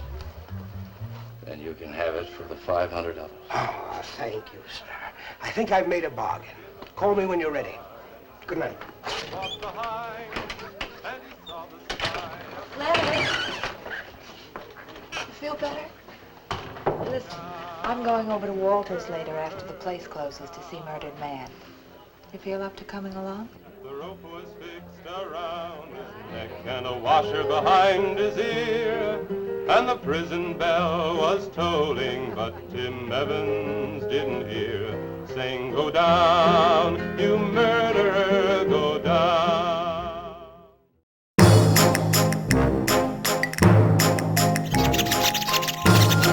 Out making me rounds on the ship. Well, Jack, it looks as though one man may know the truth about Walter Paisley. Hey, say, Jack, do you know where a pirate buys their sketch pads and paint brushes? No, Captain. Where? Why, where else? The art supply store!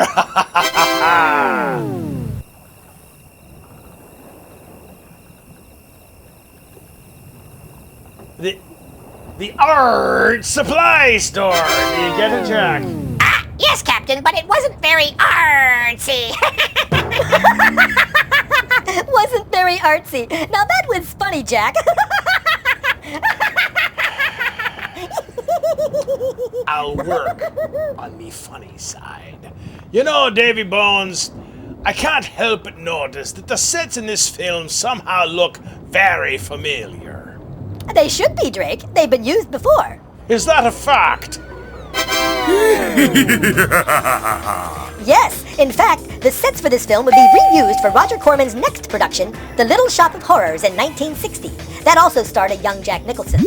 Other interesting facts about this movie include a Bucket of Blood's original movie poster art. The original was a series of comic strips that hinted at the macabre story of the film. In fact, the entire film was shot in 5 days.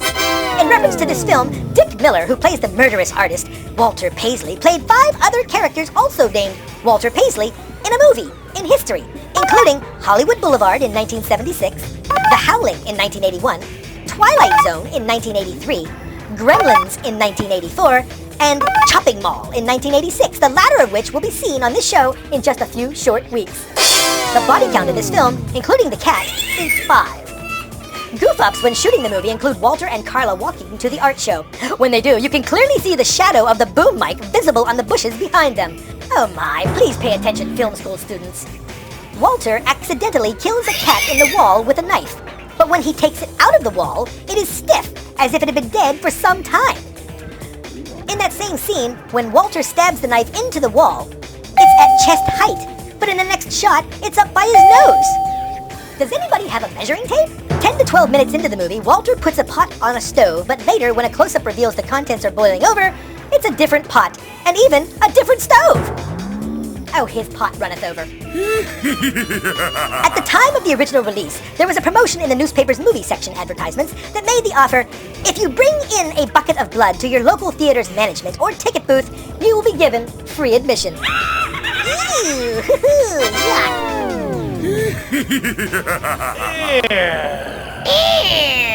That's just gross. Like a real bucket of blood? No, like a bucket of paint, Jack.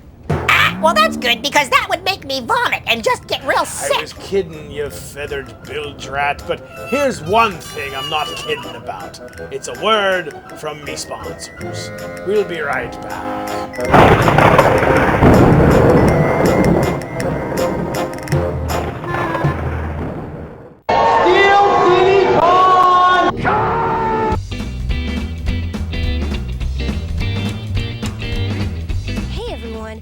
Visit the Monroeville Convention Center April 12th through the 14th for exclusive entertainment ranging from cosplay contests to celebrity Q&As. You don't want to miss out on these stars. Look, there's William Shatner, Billy Zane. Oh, he's gonna be there?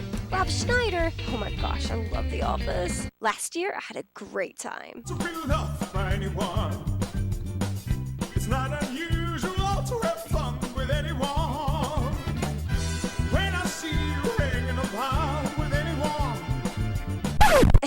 Anyway, if you love great people and lots of toys and games, make sure you come visit Steel City Comic Con, now celebrating 30 years.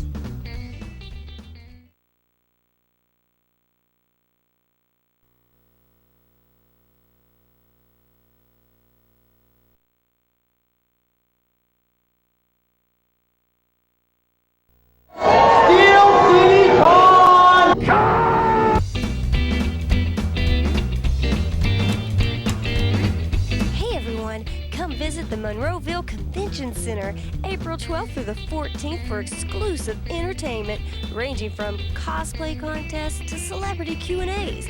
You don't want to miss out on these stars. Look, there's William Shatner, Billy Zane. Oh, he's gonna be there? Rob Schneider. Oh my gosh, I love The Office. Last year, I had a great time. To be loved by anyone, it's not unusual to have fun with anyone.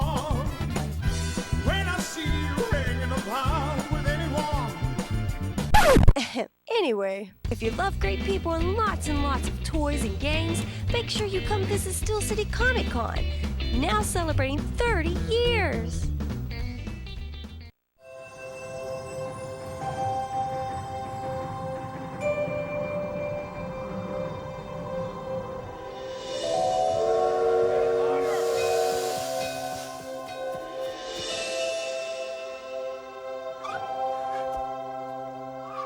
Welcome, baby Dumbo. We're all family here, no matter how small.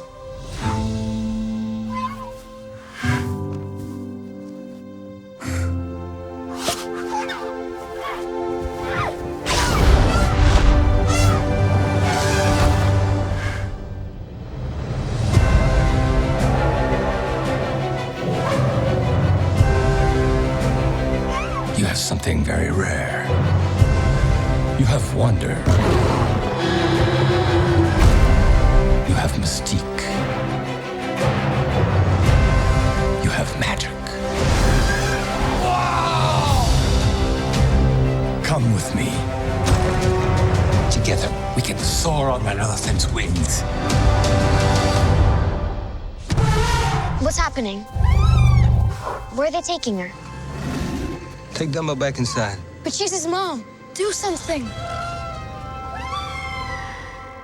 He needs us. Look at me. We're gonna bring your mama home.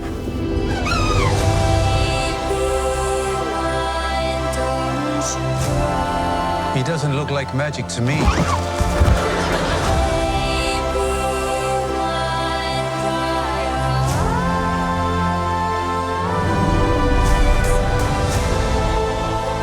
Your children need you to believe in them.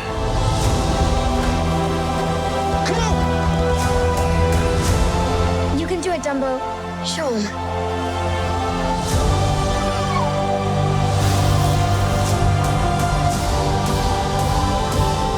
Fly, Dumbo. Fly. Baby of mine.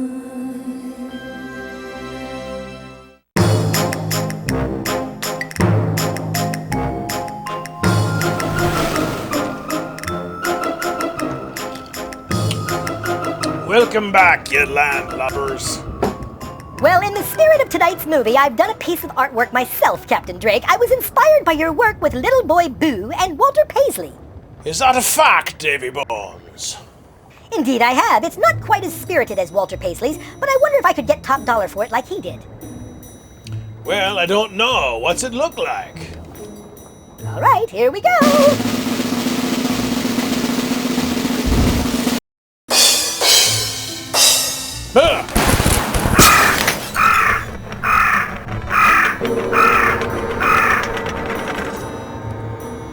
Well, what do you think?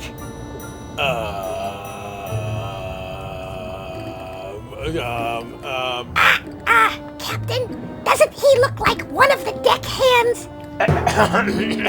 No. It's very lifelike, Davy. Thank you, Captain Drake. What do you think, Jack? He smells like the poop deck. Is that plaster? Huh?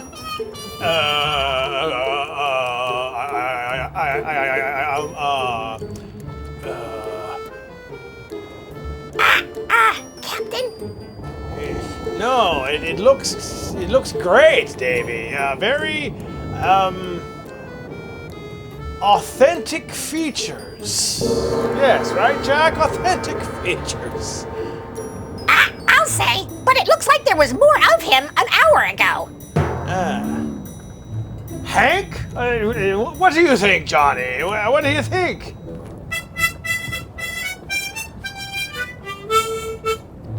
I think we've already answered that question. What do you do with the drunken sailor early in the morning?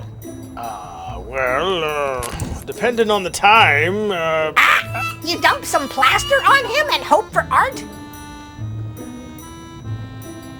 or perhaps if you're plastered, you should dump him in a dumpster.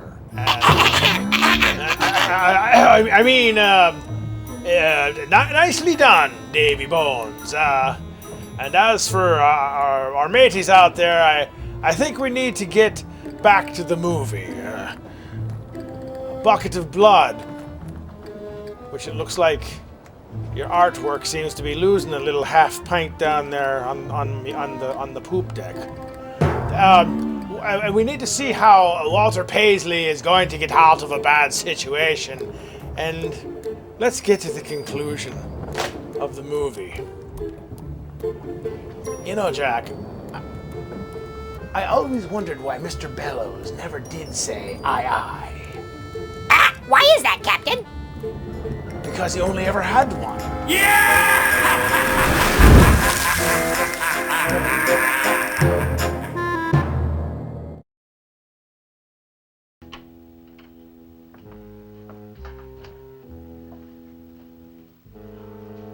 Look at the size of it. Well, it's not really that big. I got it on kind of a stand. Well, let's see it. I'm a little nervous. I never did a person before. You can do anything if you set your mind to it. It's hot in here. You want me to open a window? Oh, come on, Walter. Take off the sheet.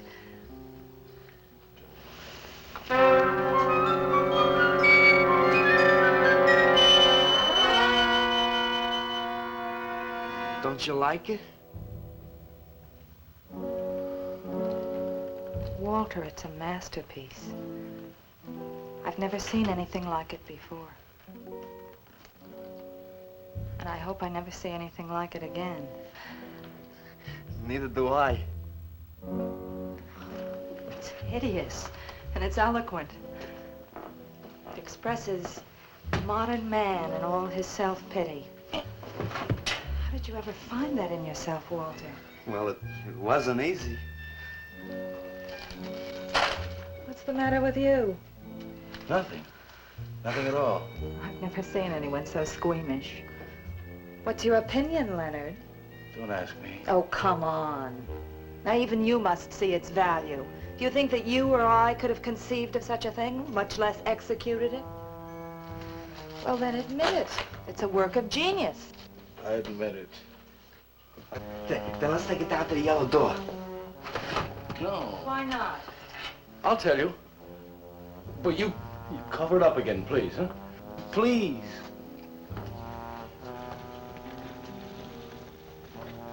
Thank you. What is all this nonsense? Why do you want to hide it? Well, I've been thinking.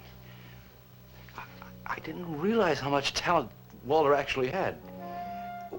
It would be wrong to show his pieces one at a time. Dead wrong. You're right. He should build a collection first. There. That's the idea. Maybe when it's big enough, we can have a show. A show? Yeah. Just for me? No! Well, not exactly. I mean, you take years and years. It's getting hot again.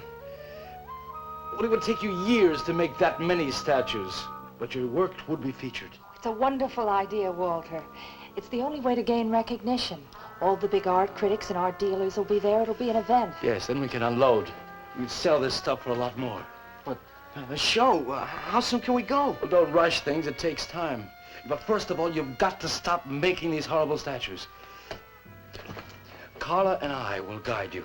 Maybe you can turn to freeform. Freeform? Well, that's the movement today. With his talent for realism? But you can see the direction his realism takes. It's unhealthy. But you said I was a genius. I don't want to be a busboy anymore.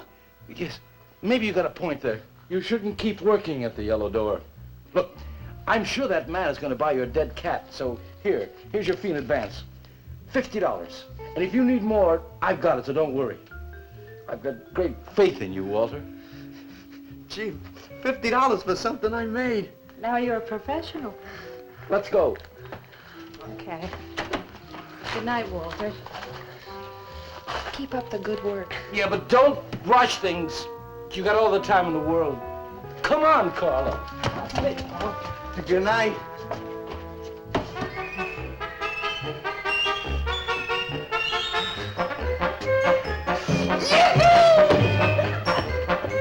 You holler, Walter?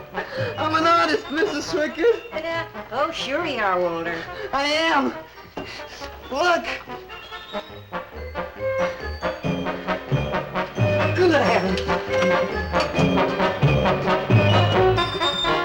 Я цыган, сын воли полей, помню я безумные ночи, песни, пляски, дивный звон гитар и любви пленительный угар. Лишь только хор цыганок запоет. One of the greatest advances in modern poetry is the elimination of clarity. I am proud to say my poetry is only understood by that minority which is aware. Aware of what? Why, not of anything, stupid, just aware. Man, this place is beginning to feel like a lineup. Yeah, baby. If it don't cool out pretty soon, I'm gonna haunt somebody else's joint. We may have to start drinking. Отзвучали песенки цыган, давно закрыт любимый ресторан. Yes, man, yes, yes. That's my man, yeah. Yes, man, yes. Good evening, Walter. Good evening, Paula. Sylvia, didn't you see me wave my Zen stick? Oh, it's Walter Paisley. Bring me a cappuccino and a piece of papaya cheesecake. And a bottle of Yugoslavian white wine. Yes, sir, Mr. Paisley. Good evening, Walter. Maxwell, how have you been? I see the rewards of achievement have come your way. Well, after all, I'm a successful sculptor now. Indeed. Hey, man, dig Walter the Wigger. It's coming out like you just cured cancer. Let us make the scene. Crazy. I was just suggesting to Walter that he try his hand at freeform. Why do you suggest anything to Walter? Are you the spokesman for society come to put your stifling finger in his eye? Good evening, gentlemen. Oh, now who invited these two down from the clouds? Maxwell, yoo-hoo. Clear the table. Bring a bowl. I may be sick. It's Alice the Awful. Comes to spread cheer and color. Look at my suntan, everybody. Do we have to? Where have you been, Alice? I went up to Big Sur to look for Henry Miller. You didn't find him, I hope. No, he's in Europe. Good. Why is the busboy sitting here? I'm not the busboy anymore. That's right. Walter has become a sculptor. Oh, really? I'm a model, you know. I only charge $25 an hour. Would you like to do me? I just might. Never mind that. Walter's gonna try freeform. There you go again. I may take my business to the Sorrel Sewer. As a matter of fact, I was going to suggest to Walter that he try a female figure. As a change from the violent death theme. You really should, Walter. You know what? If you like, I'll be your model for free. I couldn't. Not you. Man, if you're gonna be an artist, you've got to do nudes. Right. Ain't nobody an artist unless he does nude. Will you get them out of here before we wind up in night court? Oh, let's change the subject. I'm sick of hearing about sculpture. Nobody knows how to do that anymore. Much less the busboy from the Yellow Door. Who do you think you're talking about? Don't shout at me. I don't like you. Nobody asked for your opinion, Walter. You're just a simple little farm boy, and the rest of us are all sophisticated beatniks. That's all, man. Let's split. Yeah, man. I gotta make me some air. See, you made them leave. What did I do? The first beneficial service of your benighted life. It proves we're all good for something. Are you saying that this busboy is better than I? Yes. I think this whole bit about him being a sculptor is just a big put-on for my benefit. That's not true. I am a sculptor. Oh, yeah? Prove it. Make something out of this. There. Hand. That isn't a real hand. If you were a sculptor, you'd create something for me. A harpoon would be very nice. I'm going home. Alice? You're obnoxious. But he's such an idiot.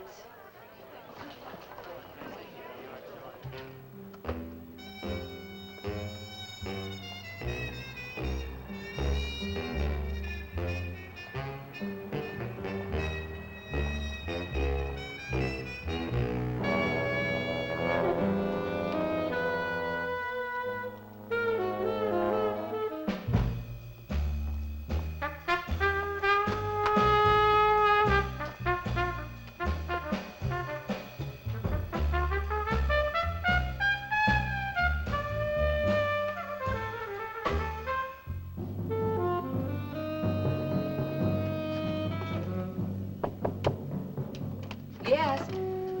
What are you doing here? I wanted to apologize for being nasty to you this evening. So you're apologize. Good night.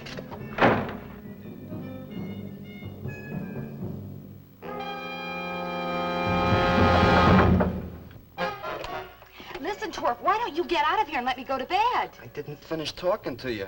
I decided to make that female figure after all. Oh? And I'd like you to pose for it. Remember what I said about my price? $25 an hour. If you want to pay it, I don't mind posing. When do you want to start work? Tonight? You mean right now? Uh-huh. Wait till I get my sweater.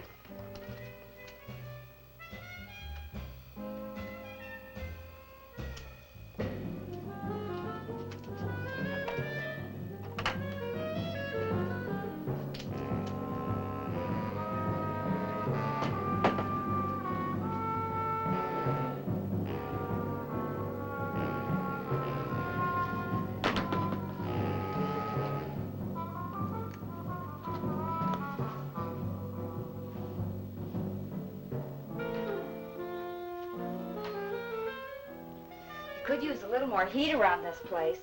It's bad for the clay. You'll get used to it.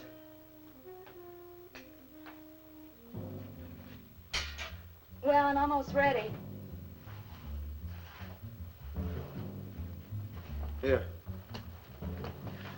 Sit in this chair and I'll pose you.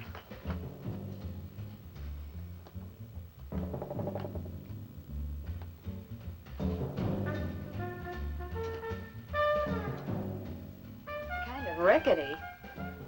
How's this pose? Well, that's fine. It's very good. Just stay like that. That doesn't look like very much clay.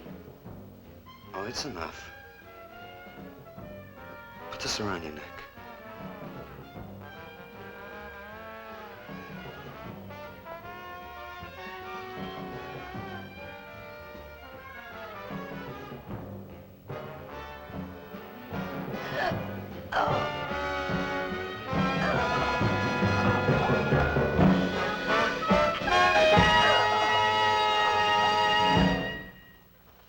Breakfast.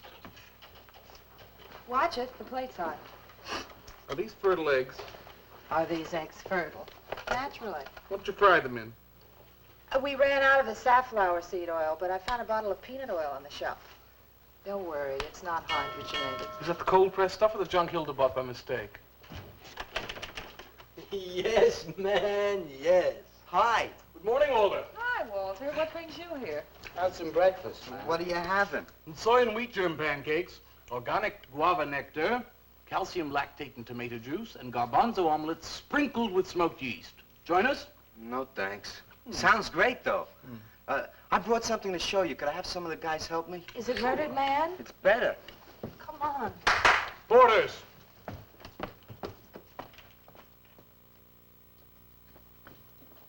Put it in the middle of the room.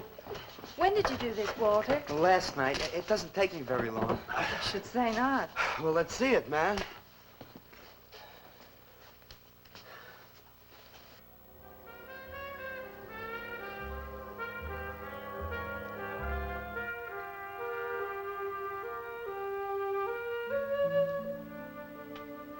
Walter, I can't believe it.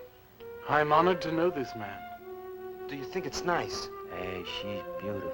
Do you think it's nicer than Murdered Man? Oh, I don't know, Walter. It's impossible to choose. They're both great. Walter, I'm deeply moved. To show my appreciation, I'm going to give a party tonight at the Yellow Door, in your honor. And I shall compose a poem.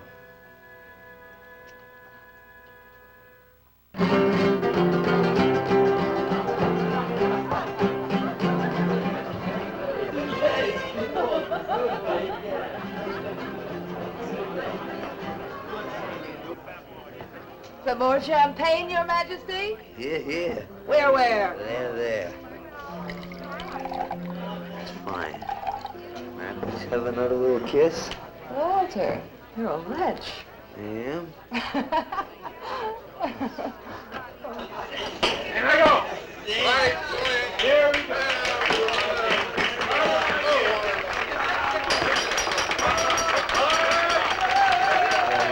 All right. Walter. The bird that flies now pays later through the nose of ambidextrous apathy. Necrophiles may dance upon the placemats in an orgy of togetherness. The highway of life cuts sharply through the shady ghettos and the ivy-covered tombs, and laughter rings from every time capsule in the star-spangled firmament. And in the deep freeze, it is the children's hour, and no one knows that Duncan is murdered. And no one knows that Walter Paisley is born. Duncan knows. Tuesday Sunrise knows. Alley cats and garbage cans and steaming pavements and you and I and the nude descending the staircase and all such things with souls, we know that Walter Paisley is born. Ring rubber bells, beat cotton gongs, strike silken cymbals, play leathern flutes, the cats and cans and you and I and all such things with souls. We shall hear Walter Paisley is born, and the souls become flesh. Walter Paisley is born.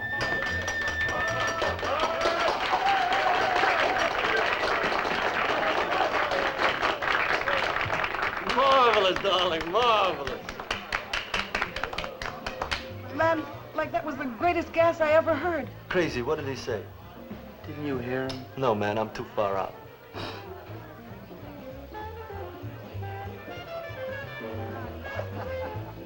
Maxwell, that was magnificent. I feel so elegant. Walter deserved every word of it. Makes me so glad I'm aware. Did you hear what he said? Yes, Walter. All about me. It's true, isn't it? Every word. You better hold off on the bubbly, artist. Yeah, why? You might talk too much. What would I say? Most anything, I expect. Are you two trying to ignore the rest of us? Oh, not me, Maxwell. I wouldn't ignore you. I know what it is to be ignored. Tell us what you're going to do next, Walter. I'm gonna make the most wonderful, wildest, wickedest things you've ever seen. I'm gonna make big statues and little statues, tall statues and short statues. I'm gonna make statues of nobodies and statues of famous people, statues of actors and poets and people who sell things on television, and a statue of the mayor and some opera singers and their intimate friends. And everybody will say, Walter, let me shake your hand. It's been a real pleasure to have known you.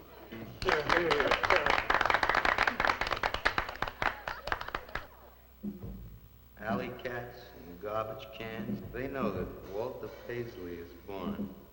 Ring rubber bells, beat cotton gongs, strike silken cymbals, play leathern flutes. Tell us what you're gonna do next, Walter. I'm gonna make big statues, little statues, movie stars and poets, and guys who sell things on television. And the mayor and some opera singers. That's what you're gonna do next, Walter. What am I gonna do next? What am I gonna do next? I gotta do something before they forget. I know what it's like to be ignored.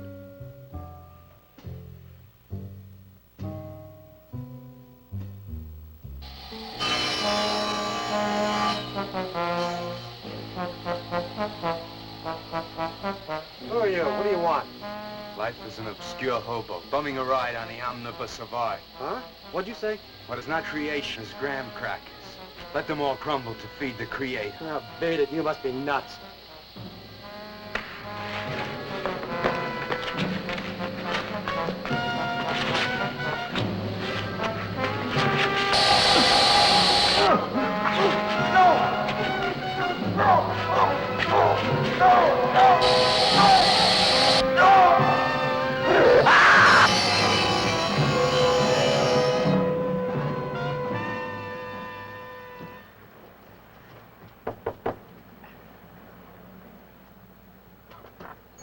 Hello, Leonard. Beautiful morning, isn't it? Was. What's that you got in the box? Just wait till you see this. Horrible murder at furniture factory. Read about the man who got cut in half. Extra. Police can only find part of it. Leonard. What's the matter, Leonard?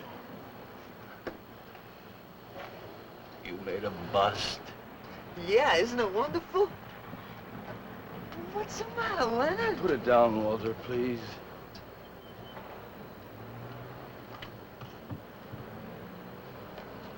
Walter, listen to me carefully. I don't want you to make any more statues. Do you understand? No more statues. Why not? I gotta make statues, Leonard. You heard Brock. They want me to make them. If I stop making them, I'll just be a busboy again. Brock, he's behind all of this with this stupid, bitter poetry. Listen, you've got to stop and right away. I'm beginning to feel responsible. Why? What did you do? Never mind. Walter, I've decided to have that show for you right away. Yes. When Carla comes, we'll have her work up some nice invitations. We'll have them printed up. We'll invite the critics and the art collectors. We'll tell them. Well, I don't see why we can't go. Mr. Leonard DeSantis is afraid to have you come. You who buy his coffee that lure his tourists. You are the heart and soul and meat of the Yellow Door. He slighted you. Did you get an invitation? I did not, but I'm going anyway. Not to drink his champagne, but to see Walter's triumph. After that, we go no more. Hi, Maxwell. I won't say good luck, Walter. Why not? It would imply you could not succeed on your ability alone. You look so handsome. I do? So do you. I mean, you look so pretty. Thank you. Are you ready? Oh, we've got plenty of time. I know, but I wanted to talk to you. Okay, we can go now if you like. Bye. Later, man, later. Swing. Man, why do you suppose Walter wants to get her alone? Do you suppose he could be physically attracted to her? No, man, he ain't the type. He don't get enough vitamin E. Maxwell gave him a bottle of wheat germ oil once. Maybe he just started taking it.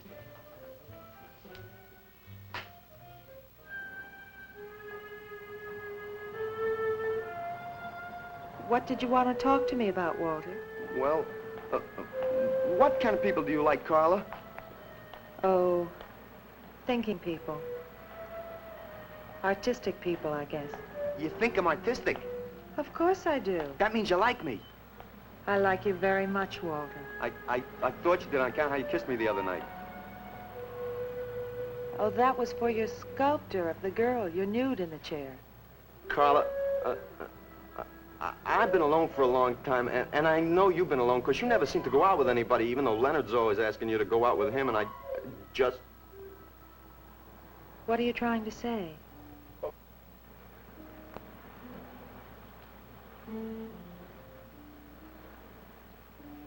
Carla,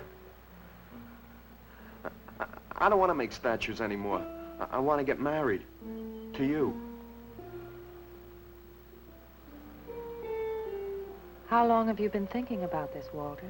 Oh, for a long time. Ever since you first came to work at the club. You were the only one who was ever nice to me. I didn't know you loved me until you kissed me. Walter, I do like you. And I did kiss you. But that was because of your work. There's more to being in love with someone than just that. You mean you don't love me? I'm afraid that's what I mean. But you gotta love me. Why do you think I made that statue of Alice? Walter, I'm sorry, but You just can't be sorry. I want to marry you. Now calm down, Walter, and let's go in there and then maybe when the show's over we can talk about it. Well, I don't want to talk about it. I get it. I see the whole thing now. Nobody knows that Walter Paisley is born. Carla, will you do one favor for me? Just about anything, Walter. Would you let me make a statue of you? Would you really like to? That'd make me very happy. Okay. Tonight. I'll make a statue of you tonight. Okay?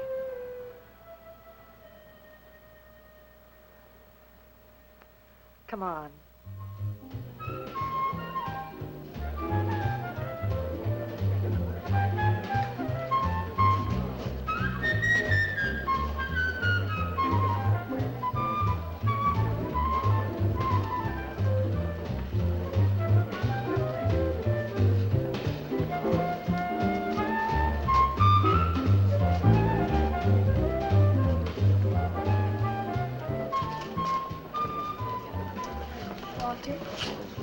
No, thanks. This could bring about a return to realism. Yes, a one-man return. We have many artists about, but no craftsmen. This man knows his anatomy. I'd give $1,500 for this.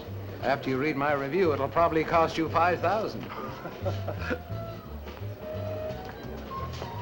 So what's the trouble? Why should you be so depressed? Have you heard the things they're saying? You can make $25,000 on these pieces alone. I thought you put money down. I do, but $25,000? Leave me alone.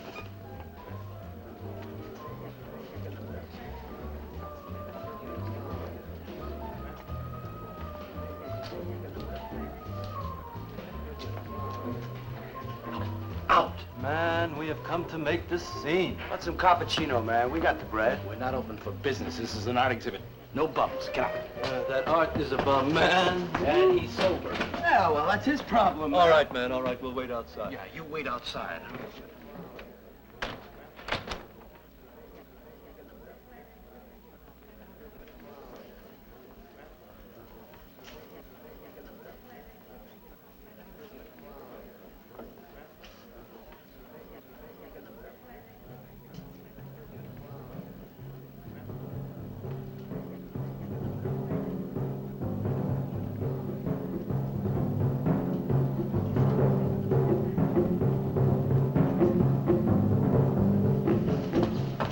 Going, Carla?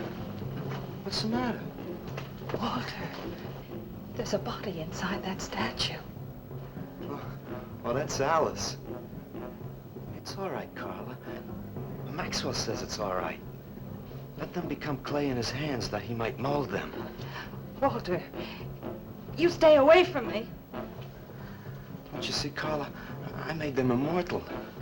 Don't you see, I can do the same for you.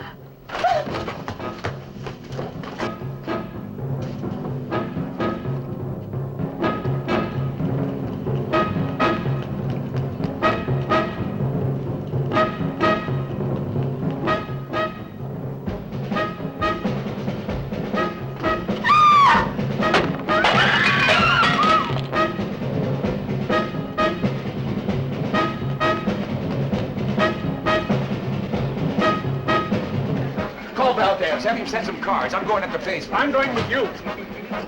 Hey, man, what is the score? Walter Paisley's a murderer. Wow, man, I saw him chasing Carla down the street.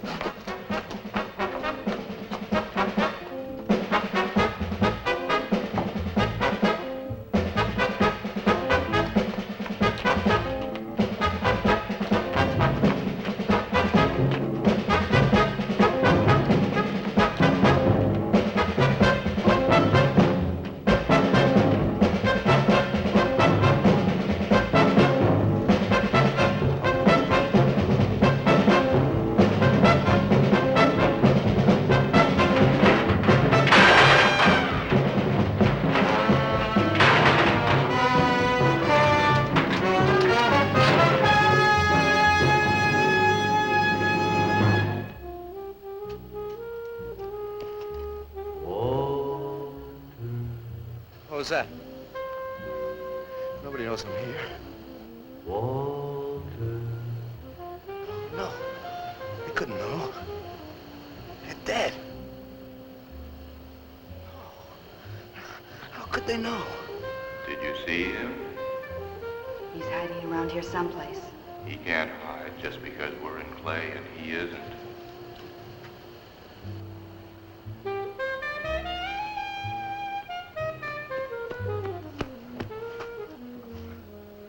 Walter, go home. He won't know where else to go. Walter, go home. Where is he?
We'll have him soon, Lou. We'll teach him he can't murder us and get away with it, won't we? Walter.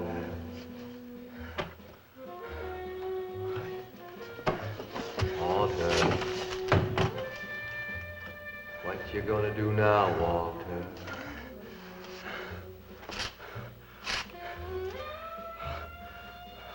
I'll hide where they'll never find me.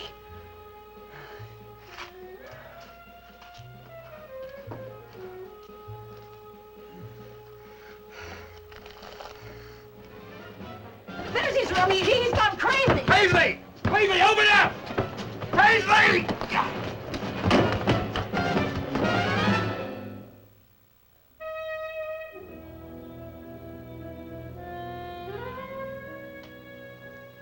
I suppose he would have called it Hanging Man. His greatest work.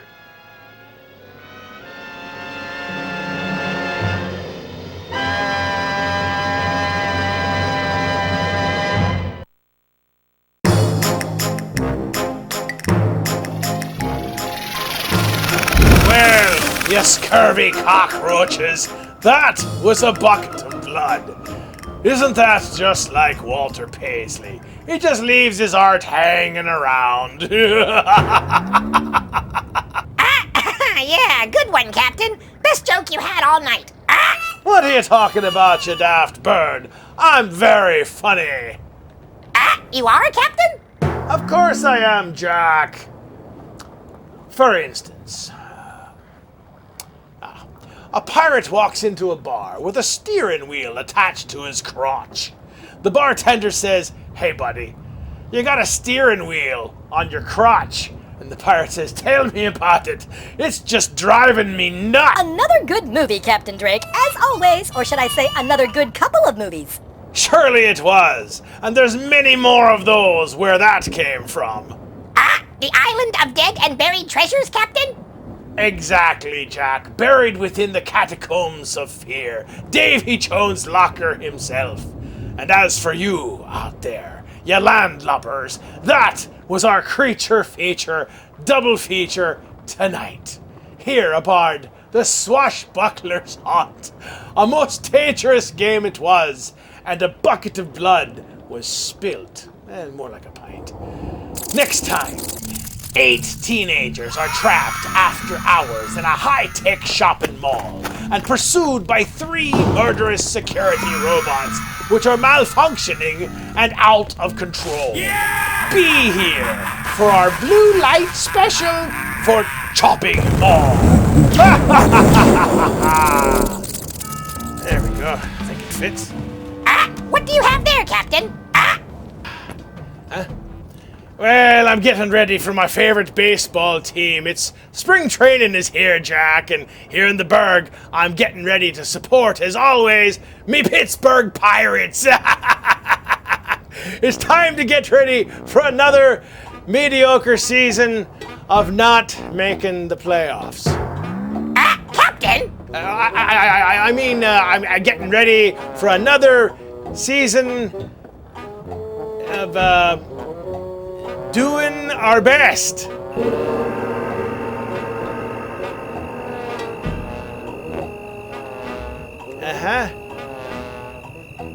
Say something, Jack. It looks great, Captain. I'm actually hoping to get the Pittsburgh Pirate here from the parrot, the parrot, the mascot of the Pittsburgh Pirates in the weeks ahead. That would be a great thing to have here on the show, Jack. You wouldn't happen to have any pool with that, would you? But of course, he's my cousin. He always gets me tickets. Excellent. Well, let's see when we can swing, you feathered target practice. And as for you, mateys, out there, let's get that chant down. It's spring training. Let's go, Bucks. Let's go, Bucks. Let's go, Bucks. Jack, let's go, Bucks. Let's go, Bucks. Let's go, Bucks! Davey, let's go, Bucks! Let's go, Bucks! Let's go, Bucks! I love it! And that's just the beginning. Thank you to our Fright Network affiliates out there, and thank you for joining me, Captain Calico Drake for our weekend haunts. Every Friday and Saturday night at 11 p.m. Just change the channel right here instead of your local news on Dead and Buried Treasures, where, thanks to the scepter of Sam Hain, it's the one show where it's Halloween all year long.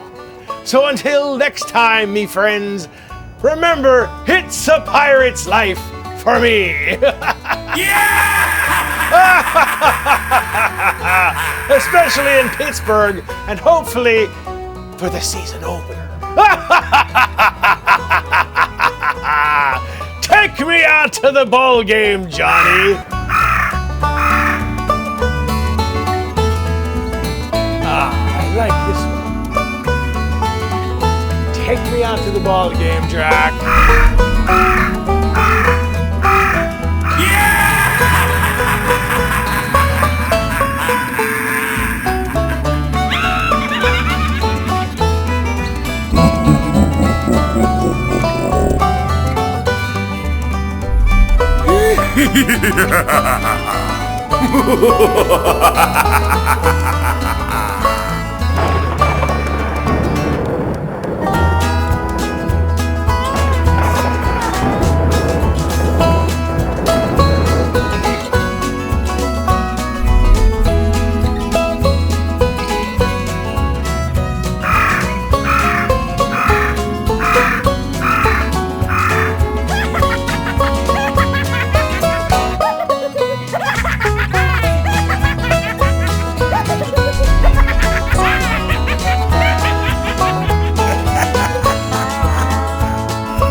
Don't miss the absolute worst in monster movie mayhem on Dead and Buried Treasures.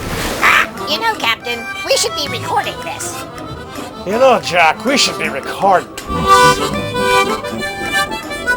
This weekend and every Friday and Saturday night at 11 with our pre-show live at 10:30 on this Fright Network affiliate and our Facebook and YouTube pages, if you dare. Is it wrong that I want their autograph?